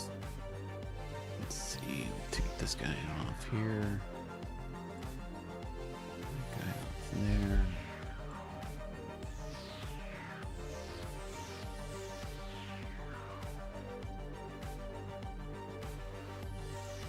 All right, well, I mean, at least I stayed persistent. This was the area that, you know, I was, in fact, in the morning, I starred this a few times for a short, and I was definitely looking for a short. I did not anticipate this candle. That was 100 point, that was about 140 point candle in a matter of like 5 seconds. So I don't necessarily know what this was. I didn't see anything on the news, but that was nutty. And so couldn't really take a true short from here. I did take a loss on my signal. All right, go into deep charts. So I did take a loss here on a signal that I had, which was unfortunate because it was the perfect area for the rejection, but waked me out. And then what I want to show you guys here is, you know, what kind of gave me some conviction here to continue to look for the shorts. Let me just go back into this chart because this one might show it just even a little bit better. One, we never broke the band. Okay, we aggressively came into it, but what did we see at the top of the wick? Okay, we started to see a lot of selling pressure coming in right at the top of this wick here.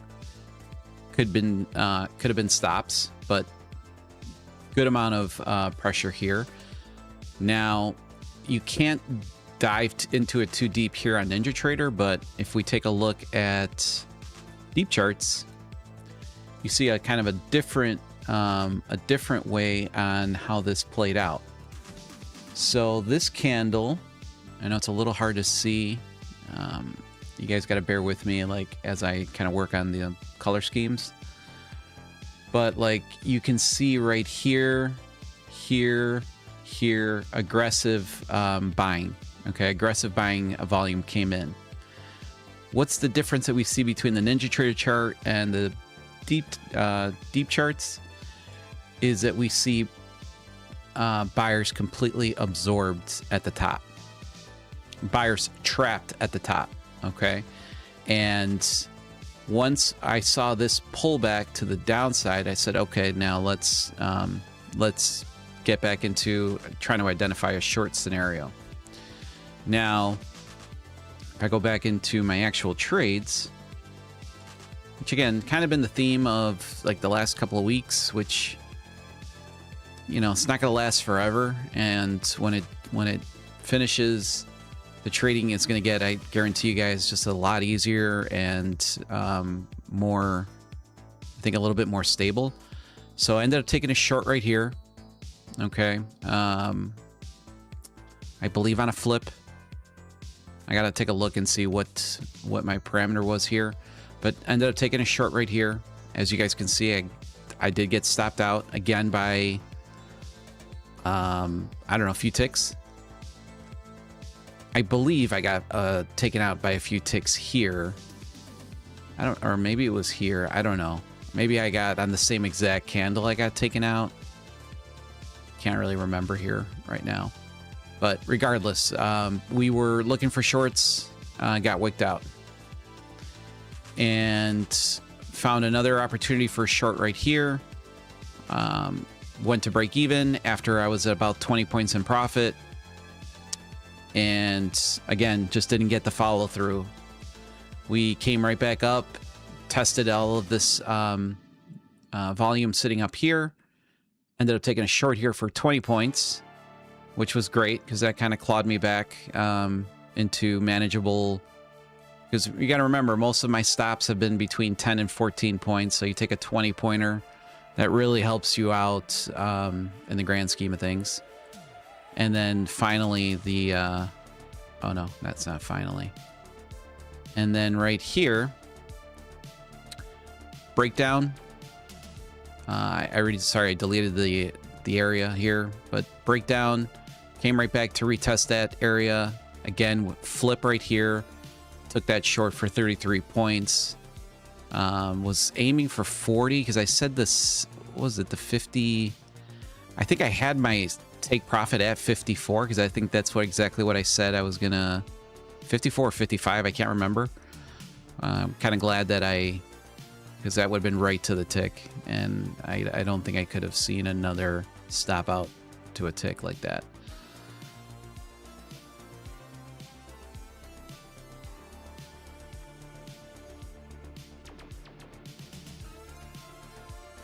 And then, you know, if we continue on throughout the day, our first trade was pre-session right here. Took a trade here, got my stop hit right here. I needed an extra 6 to 7 ticks, maybe a 1.5 more. We would have caught our full 40-point trade, which, again, would have put me into more profit than I am even right now, because that would have been the first trade of the day. Probably could have, you know, well, who knows? Maybe I would have taken another trade. Then took a break even right here on another short. So the direction's been right on pretty much every single trade I've taken. It's very rare that I take a trade and I get stopped out and it's a V shape to the other side. That just doesn't happen. But these wicks have been fierce, man. They've been very, very, very fierce. Even though ATR is high and volatility is high, it's just not the necessary clean price action. I don't know how to explain it. The volatility is so high that, and granted, it could be a case for, you know, lower your position size, go down to 5 micros instead of an E-mini. I get that. But I made the decision about 2 weeks ago that I'm going back to the E-mini, which is where I've been trading at for a very, very long time. And I'm going to stick to it. I'm going to stick to it until, you know, unless I see some big drawdown happening on my cash accounts, which I'm not seeing. So I'm going to continue on because I know that once the market even gets a little bit more, I don't want to say easy. I know I keep using the word easy and it's never easy, but once the markets get a little bit maybe more efficient,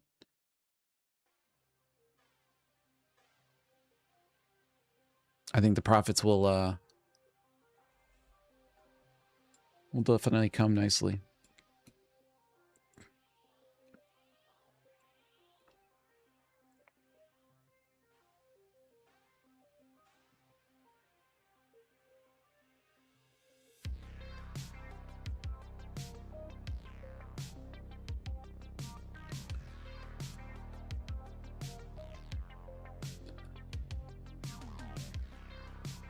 No, same keyword. So order flow will still work, guys. Order flow will still work for Cash Profit Friday, which, let's do the math. Let's do the math. Unless I take a crazy trade, you never know. Let's see, what are we at right now? 27.11. It's 135 bucks. That's 135 bucks as of right now. Still got 30 minutes left. That's pretty good.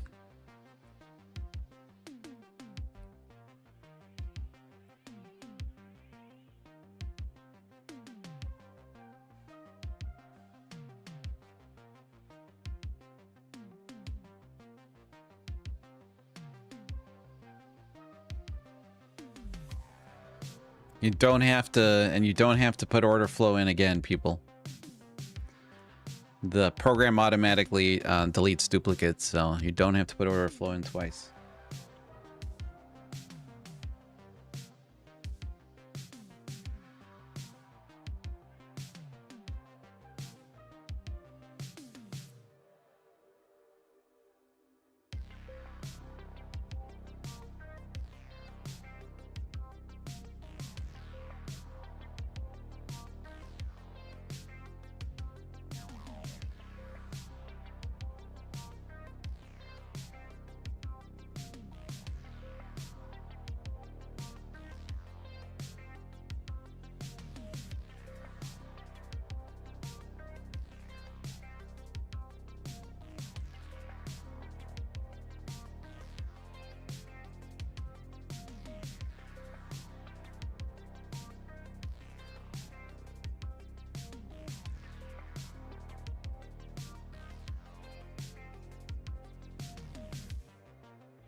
And just so that, you know, again, for full transparency purposes, I'm not making $2,711 today. That is throughout my cash account and my funded accounts. So that's the collection of all of the P&L. So you might say, well, Rob, how are you, you know, obviously until you take payouts and things like that, you don't really see anything from the funded accounts. So I pay the Cash Profit Fridays based off of my P&L on my cash accounts. That's the only thing that allows this whole Cash Profit Friday thing to even kind of work. So all my funded accounts right now, they're all up $454. My cash is up a little less than that. So if I can pop this guy up right here for you guys, just so that there's no right down here. This is today's performance here. There's my P&L. So 455, and then with commissions and stuff like that, I'm at 428 for the day. And that was my drawdown right there. That was what I was down on all of the fundeds and my cash on that last trade that I, right before the good time started rolling.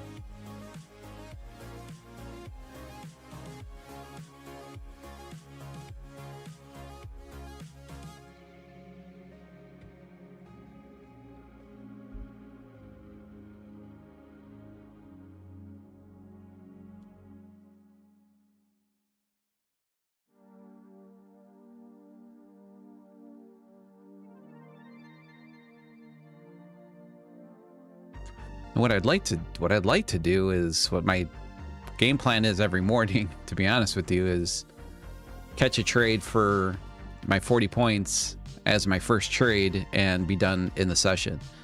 You know, we're looking at $800 then per account, and that just changes the trajectory of the entire week. And the sad reality of it is, with the P&L from today, let's see where I'm sitting at right now. So 5,827, that's fast math. 65, 85. I would have been at my target. I mean, I've been really close to my 20K target for the month. I know I keep talking about it, but did take a trade about 2.5 weeks ago, and I took a short right as headlines came out. I remember Pakistan's prime minister came out with some kind of story saying that the headlines about the peace deal were incorrect. Market shot 140 points in a matter of 3-4 seconds, and my stops didn't get triggered. I ended up taking a 76-point loss on all my fundeds on E-minis. So it wiped out. I was at 10K in profit for the month already, right at that point. Just a beautiful month of trading, to be honest with you. A beautiful start. Even though it was hard, it was a really nice P&L start to the month. And that one trade wiped out the entire month. So a matter of 5 seconds with the stop. I mean, my max loss would have been on that trade, I think it was 8 points, maybe not. And then it was 8 points, because that was what my ATM that I went in with. ATM, 8-point stop, 10-point take profit, or 40-point take profit. And for the market to do that was just, honestly, at the moment, was devastating. And then since then, I've just been trying to claw myself back out.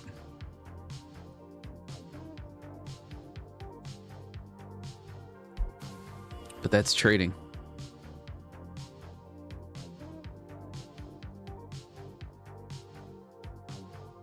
And in theory, you know, if you look at it, you know, after I had some time to kind of mentally, and that was a Friday. It was right after Cash Profit Friday. Not last week, because the market was closed. It was the week prior. Did not take a trade actually on that Friday. Just the market just, I didn't get any setup. So I went into my post session with my signal members flat. I was at 0, and ended up taking that short. And it was a good setup too. It was from a seller supply area. Got my footprint confirmation. I believe, maybe, I'm not sure. It all happened so fast, but felt like I was in a little bit of profit. I don't know, maybe not.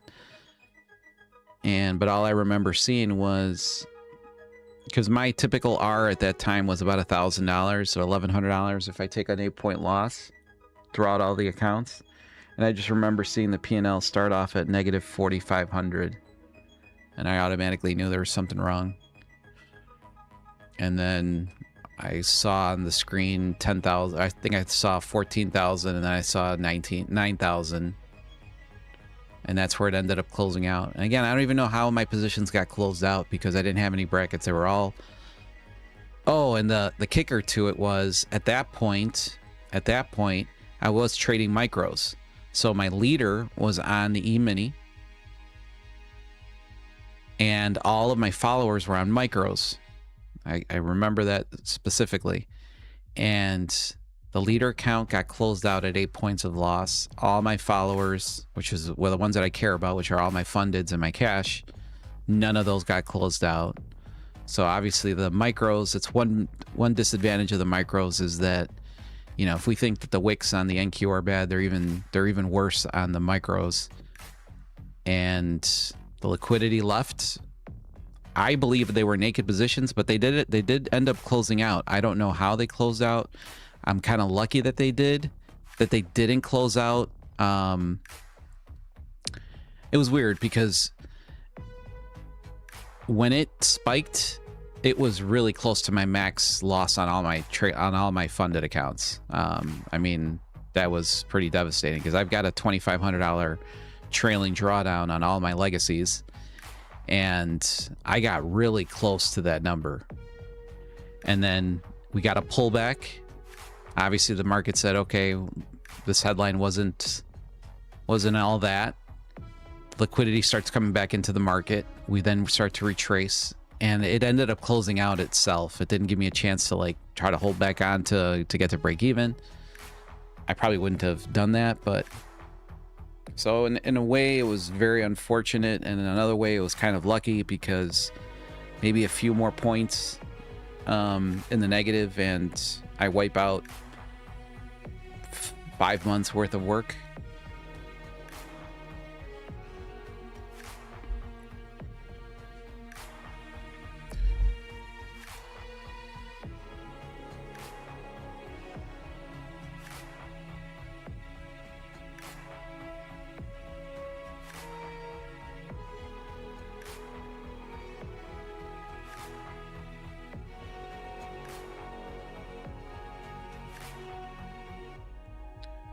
So random, yeah, Deep Charts is a platform that I've been,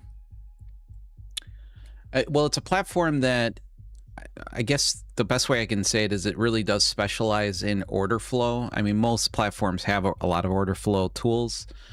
This seems to be one that really, really just kind of, that's like their niche.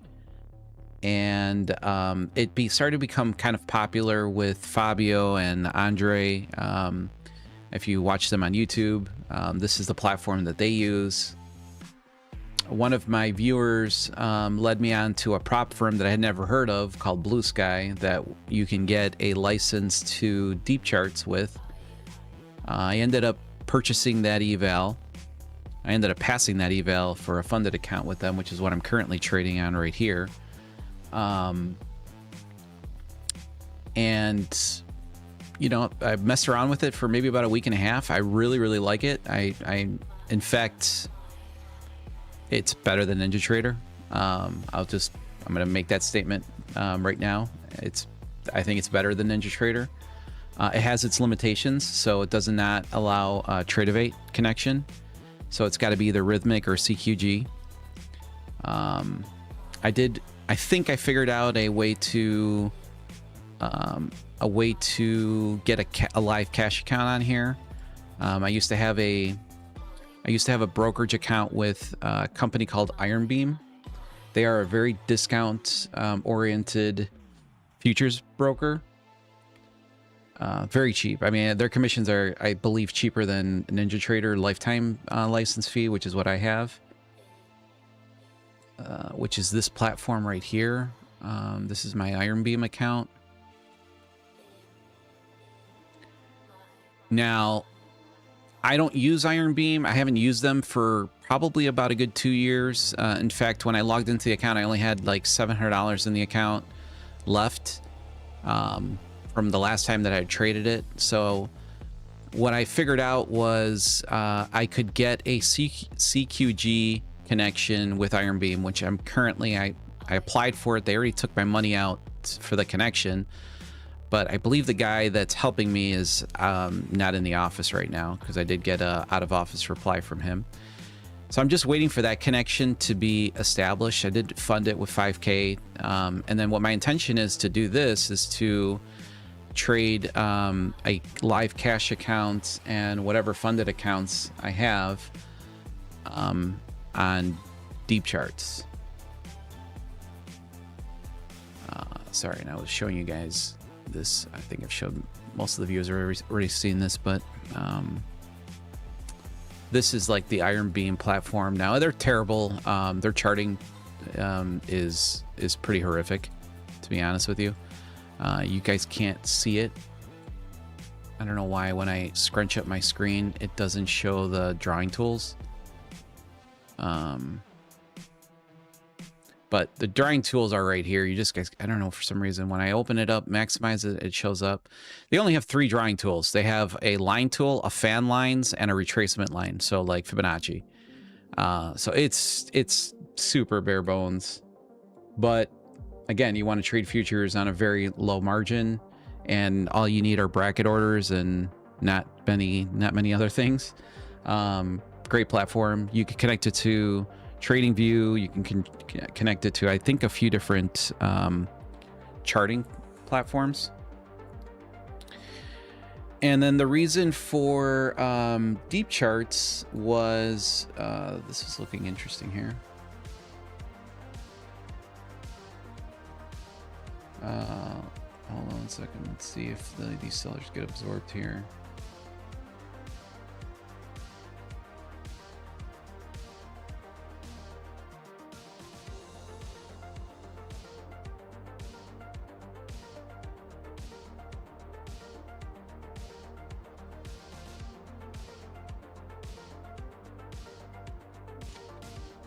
They have a pretty easy path here. Let's see here.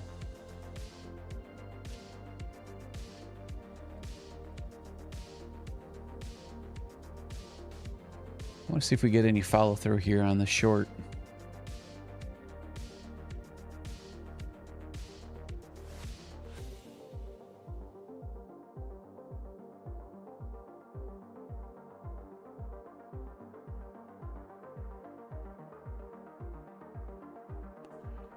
Probably see a little bit of resistance right here-ish.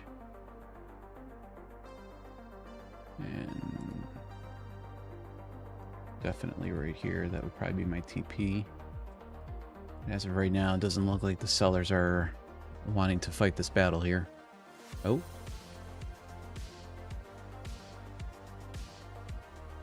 Let's see if they give us any little indication here. This would be a pretty short scalp.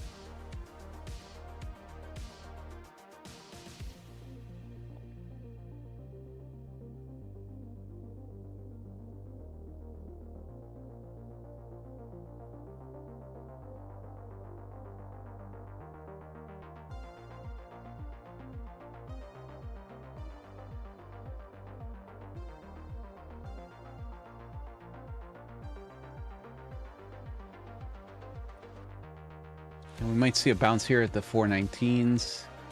All right, I like that. I'm going to keep it down here, but the bounce is going to happen right at the 19s. Right there is going to be the bounce. So if we get follow through here, I'll add one more. Let's take both these guys out right around here. Come on. Give me the follow through here. Let's put this guy together here.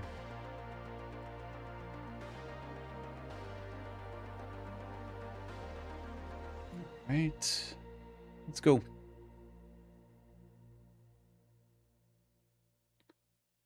So like I said, a very conservative target would have been right there at the 29,419s. But now I added another position down here, which was kind of late, but in the game. Come on. Let's add these guys together.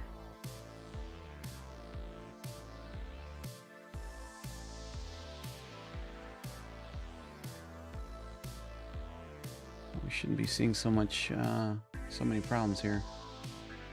Oh, well, I asked a little bit more from that trade than what I needed to. Like I said, I knew I would see a bounce right here at that 419 area, but well, gave it a shot. But so on this deep trades, the version that you get with Blue Sky is not is a kind of a basic version of it. It doesn't give you all the functionality like the market bubbles and some of their, I guess, premium indicators, which is all of these things here with the deep. So they have like a deep delta, deep print. I mean, they got really great stuff for volume. If you're a volume-based trader, they've got some phenomenal items. That was a little unfortunate there. We could not get some more follow through on that trade there.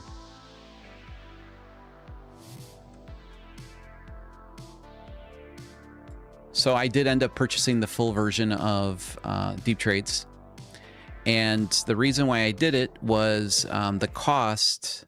Oh, and there is another secondary part of it, which is their liquidity heat map. They have a liquidity heat map that mimics Bookmap. So I haven't installed it yet. I paid for it, and I have the access, the license for it, but I have not had the chance yet to install it. I'm going to do that over the weekend. And my thought process was, if it's as good as Bookmap, which on all the videos and everything I've seen so far, it does look like it's going to do the same thing. My plan is to cancel my subscription to Bookmap, which then would pretty much zero out the cost of deep trades or deep charts. But the volume tools, the delta, the profiles, the way you can get in and out of orders, the order management, trade copier, it's all built in and it's all really good. I haven't used the copy trader yet, so I mean, I say that, but I haven't used that part yet. But again, this is kind of like the story of the market. It's like we don't, you know, we get the push, and you know, we just don't get some good follow through here.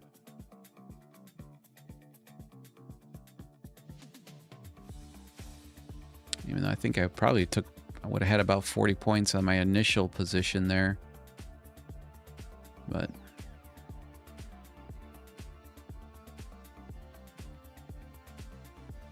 it's okay. I was working with profit already from the day, so not terrible.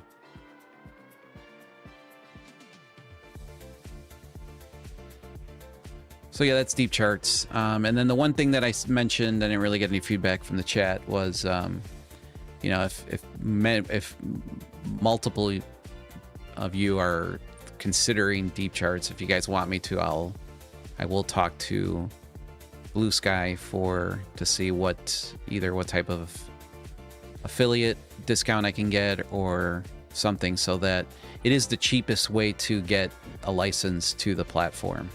And that's the only reason. I don't have any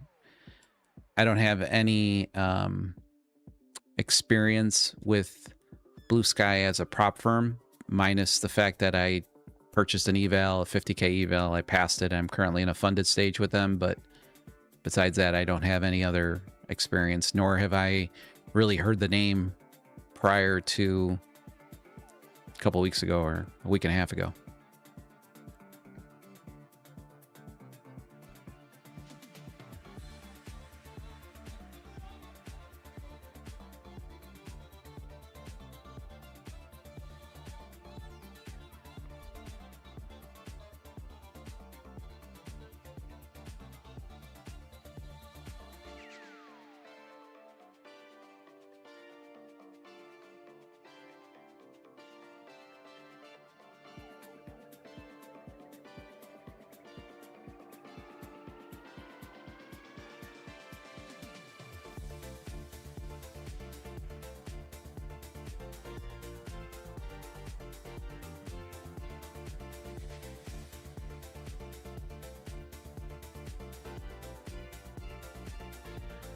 My interpretation, I could be wrong. Again, I don't use VWAP as on any of my charts, but I believe that this is VWAP right here, this yellow line, and my short was underneath the VWAP. Now, you guys might say that's not where VWAP was at. I don't know. I couldn't tell you. Probably get rid of this guy, or I don't need to get rid of him. I could just to get some lines off the chart. And I like the short. I mean, the short idea was perfect. This is where I said we get a little bit of a bounce. We did get a little bounce, but then I saw continuation, added another 2 micros, and this was my target. I mean, we were pretty damn close to target there, so I thought it was a good trade, and it was pretty simple to spot. Again, if you're using VWAP, I don't know. I believe this is VWAP on this platform. It's the yellow line. I could be wrong again. In fact, let's see. Let's see. Plot settings. Data settings. No. Yeah, VWAP is yellow. So I am right. So my short, once I saw selling pressure come in, I waited, and I waited for the break of this candle. Saw another bubble, and another sellers coming in. That was my reason there for a short. And again, I felt pretty good about the trade.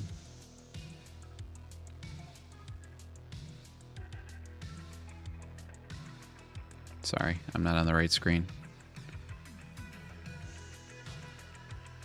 Yeah, this is VWAP. So again, my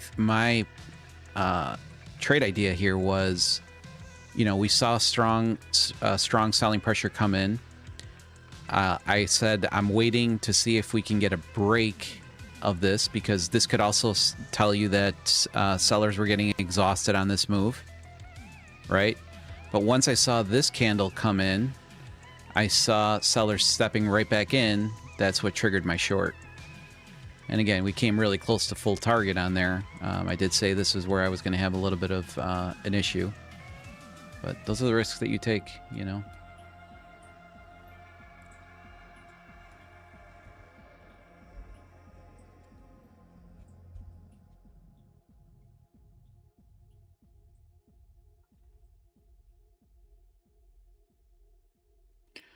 I was only up today. I was only up $190, which I just lost on that last trade. So I'm currently down $5, which I'm assuming is probably commissions. But I don't know what you necessarily mean by deep trades or deep charts trades. It's all the exact same. I mean, this tells you visually it's a little bit nicer. But you're going to spot the exact same things. Right here. This is a flip on the 50. On the 60. Guaranteed. I haven't even looked at it, but I can tell you that's a flip. It's just the way that it's laid out. This, to me, looks fairly easy. And this is real time. These bubbles appear in real time as the candle's forming.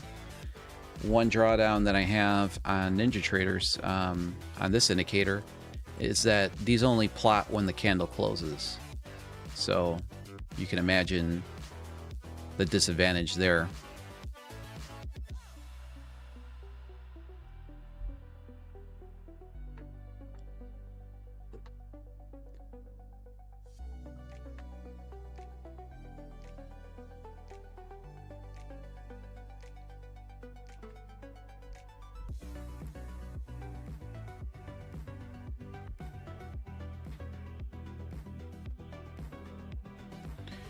You were using their breakout strategy. Yeah, today I did. I used the 30-minute initial balance trade, which was this one right here.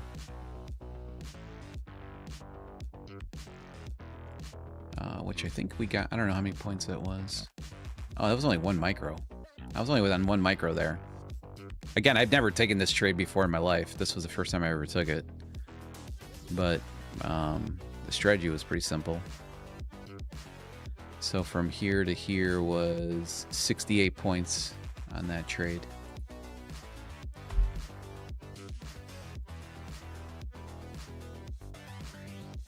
But if you follow his strategy exactly, it's, I don't know, I don't really like the let me see if I can, right here.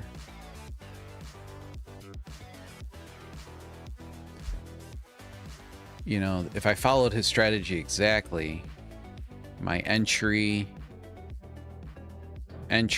is was right here. Okay, this is the first candle that closed above the 30-minute initial balance. He needs to put a stop here. From here to here looks really not so good when they're saying your TP is right here. Again, I didn't do that. I didn't use that stop. I think I used the stop right here. Or maybe, yeah, I think it was stop right here. And then I moved my stop, I think somewhere, no, yeah, I think somewhere like right around here. I don't know. You can watch it back on the stream when it's over with.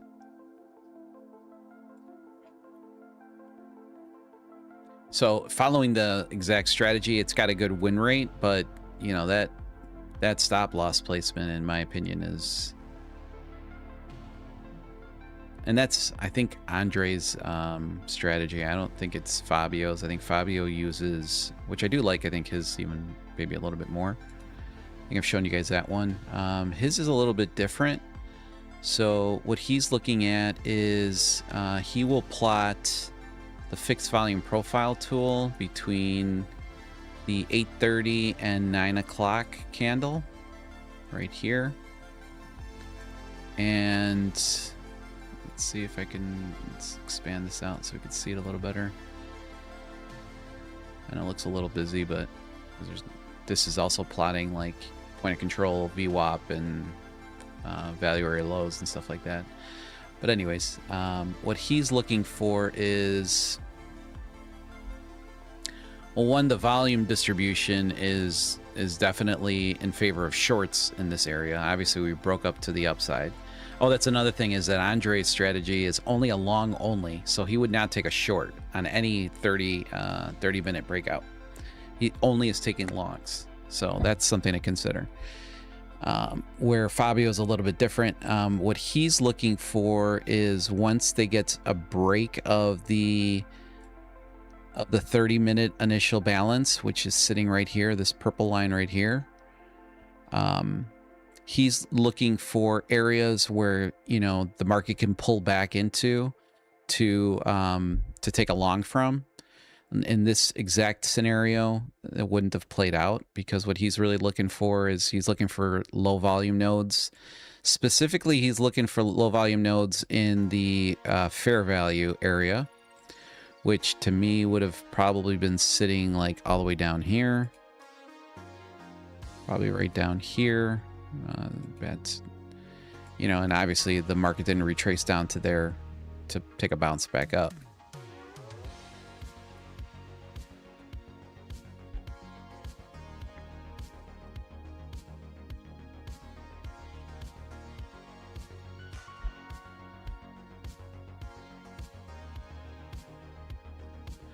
But all in all, I mean, I think you guys know me by now. I think I say it how I see it. I like the platform.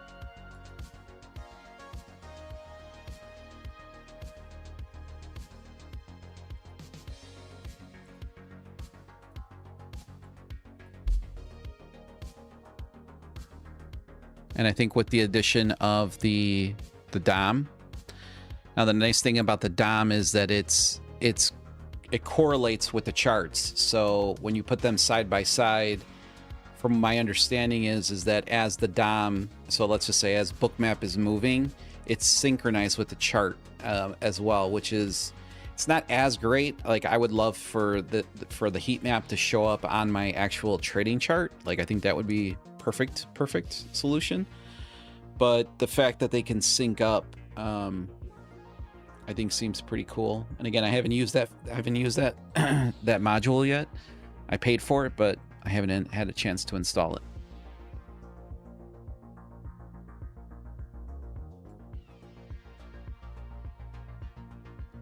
And I guess I was talking and I wasn't even on the deep charts, so you guys didn't even see what I was talking about there. Sorry. And again, I have to switch between scenes when I go into deep charts, but I gave you guys a whole explanation of, I think, both of their Andre's 30-minute opening range versus Fabio's. They're two pretty different type of strategies. Today, the trade that I took right here for the long was Andre's strategy, which is only a long only.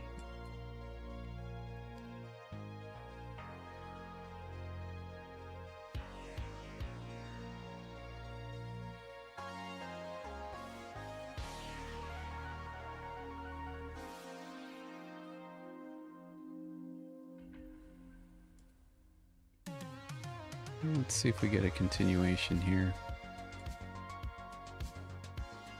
See if we get a move out of here or not. Buyer stepping back in. Let's see.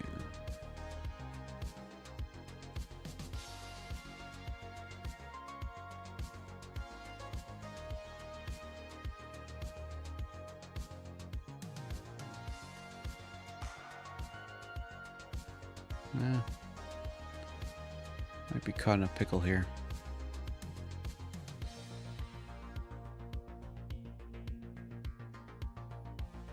Let's see if they break down here or not.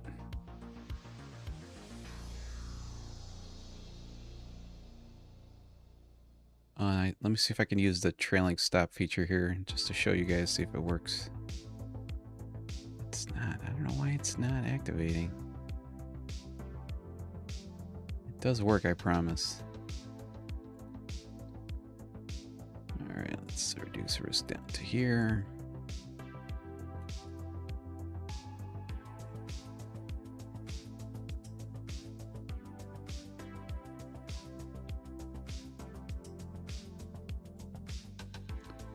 Why is this not? I don't know. I think they're pretty close together there, but don't seem to be getting. Let's go. There we go. Geez, that was difficult.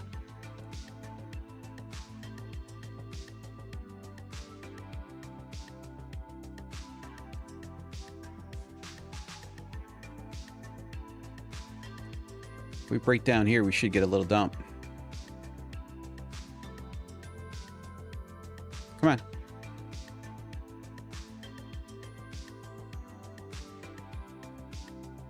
It should be violent here. Let's go. So close to TP. Come on.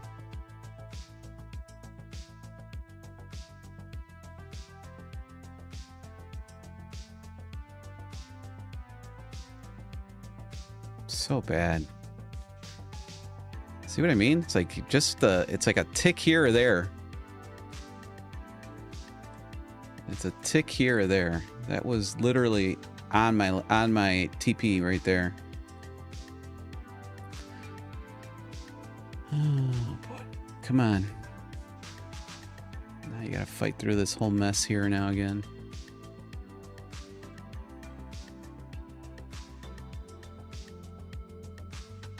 Alright, I don't want to see that come back to me here, so I'll go to break even there. I don't want to see that come back against me again.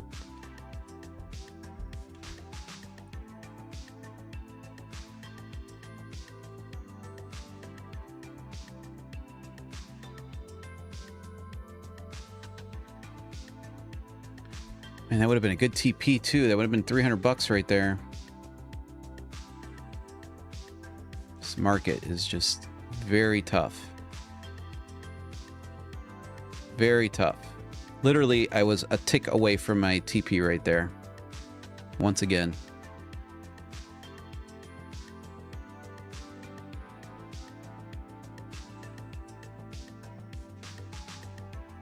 It's tough. Tough market conditions. Oh, 10:36. It's time. You guys are letting me talk too much here. All right. Let me give me 1 second. Let me get it ready for Cash Profit Friday. Today is up to grab 135 bucks. So give me 1 second. I'll be right back.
All right, we're ready to go. Again, if your name gets called, just type in the word thanks into the chat. You're gonna have a 2-minute timer, and part of the rules is that you have to have either Venmo, PayPal, or Zelle QuickPay. Those are the 3 only options that I will send money out. So if you don't have it, I apologize, but all right, let's go. Here we go. Good luck, everyone. Again, if you haven't hit the like on the stream, I appreciate it. And if you are going to plan on taking a prop account, if you could always use code TraderRob, I appreciate that as well. All right, RAOB I5K. That's a hard one to say. Robe. You've got 2 minutes starting right now. You got to type in the word thanks into the chat. RAOB. We got 135 bucks, which I believe is the biggest Cash Profit Friday to date. And I want to say we probably got already almost $1,000 given away. Maybe not 1,000. Pretty close.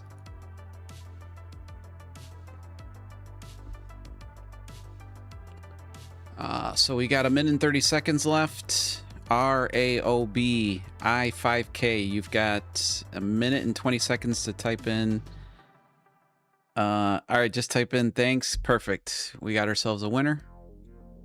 Easy peasy, lemon squeezy. All right, Ro, don't go anywhere. At our AOB. Send me an email.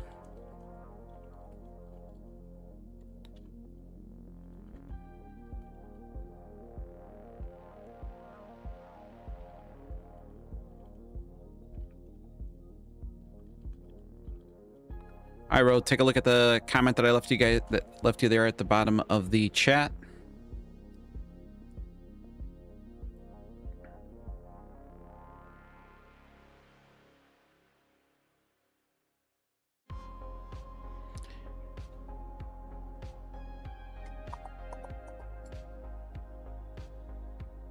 And congrats on winning 135 bucks, my man.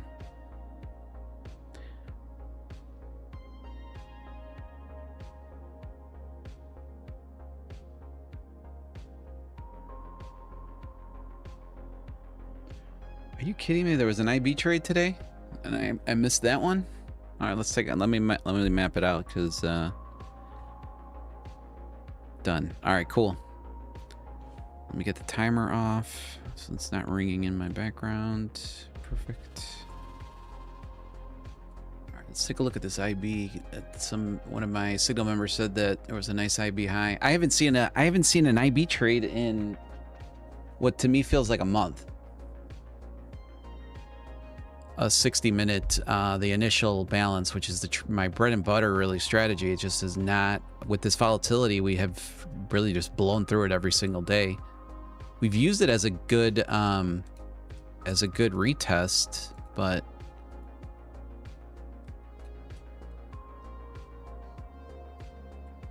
so it was.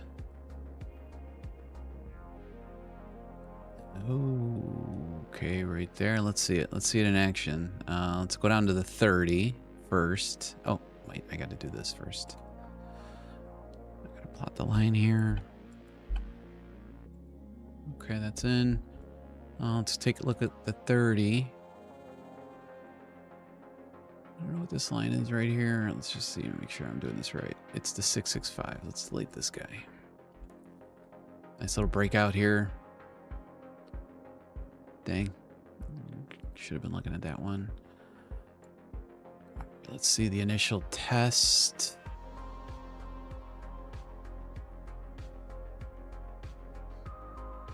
Where the hell is the initial test at? What time was it at? I thought it just happened. Well, 10:38. 10:38. Let's go to 10:38. 10:38 puts us right here. Oh, no. This would have been the first tap right here. Flip. Yeah. Dang. Clean, too. This is exactly what I like to see. Super clean. Nice impulsive move. V. Nice little V right there. And let's see if you would have gotten... So stop would have been sitting right here. Entry would have been right there in a perfect environment. You might have gotten entry somewhere down here. And then let's see what that trade would have netted. Oh, right there. 21 points. Yeah, so you would have gotten your 15 points for sure. Of course, the day that I'm too busy talking, I forget to map that one out. Let's look at the 60 as well. Let's see what the 60 would have showed us. All right, so the 60 would have given you a flip, but probably not enough for TP. So that would have been a tough one there. And I did have some areas marked out that I thought that they might want to travel up to.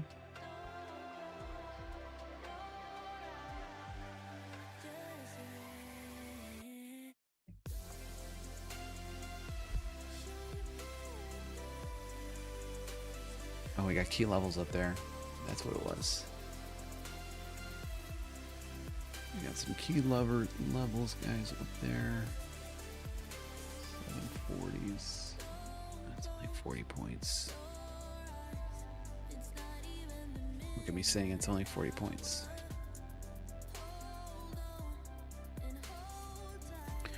All right, guys, I think I am done for the Friday. Really happy how we bounced back the middle to end part of this week. Monday, Tuesday was tough. Again, direction was right on most of the trades. You guys have just seen price action, so you know what I'm talking about. But have a good weekend, and I will see you guys back fresh and ready on Monday. Take care, everyone.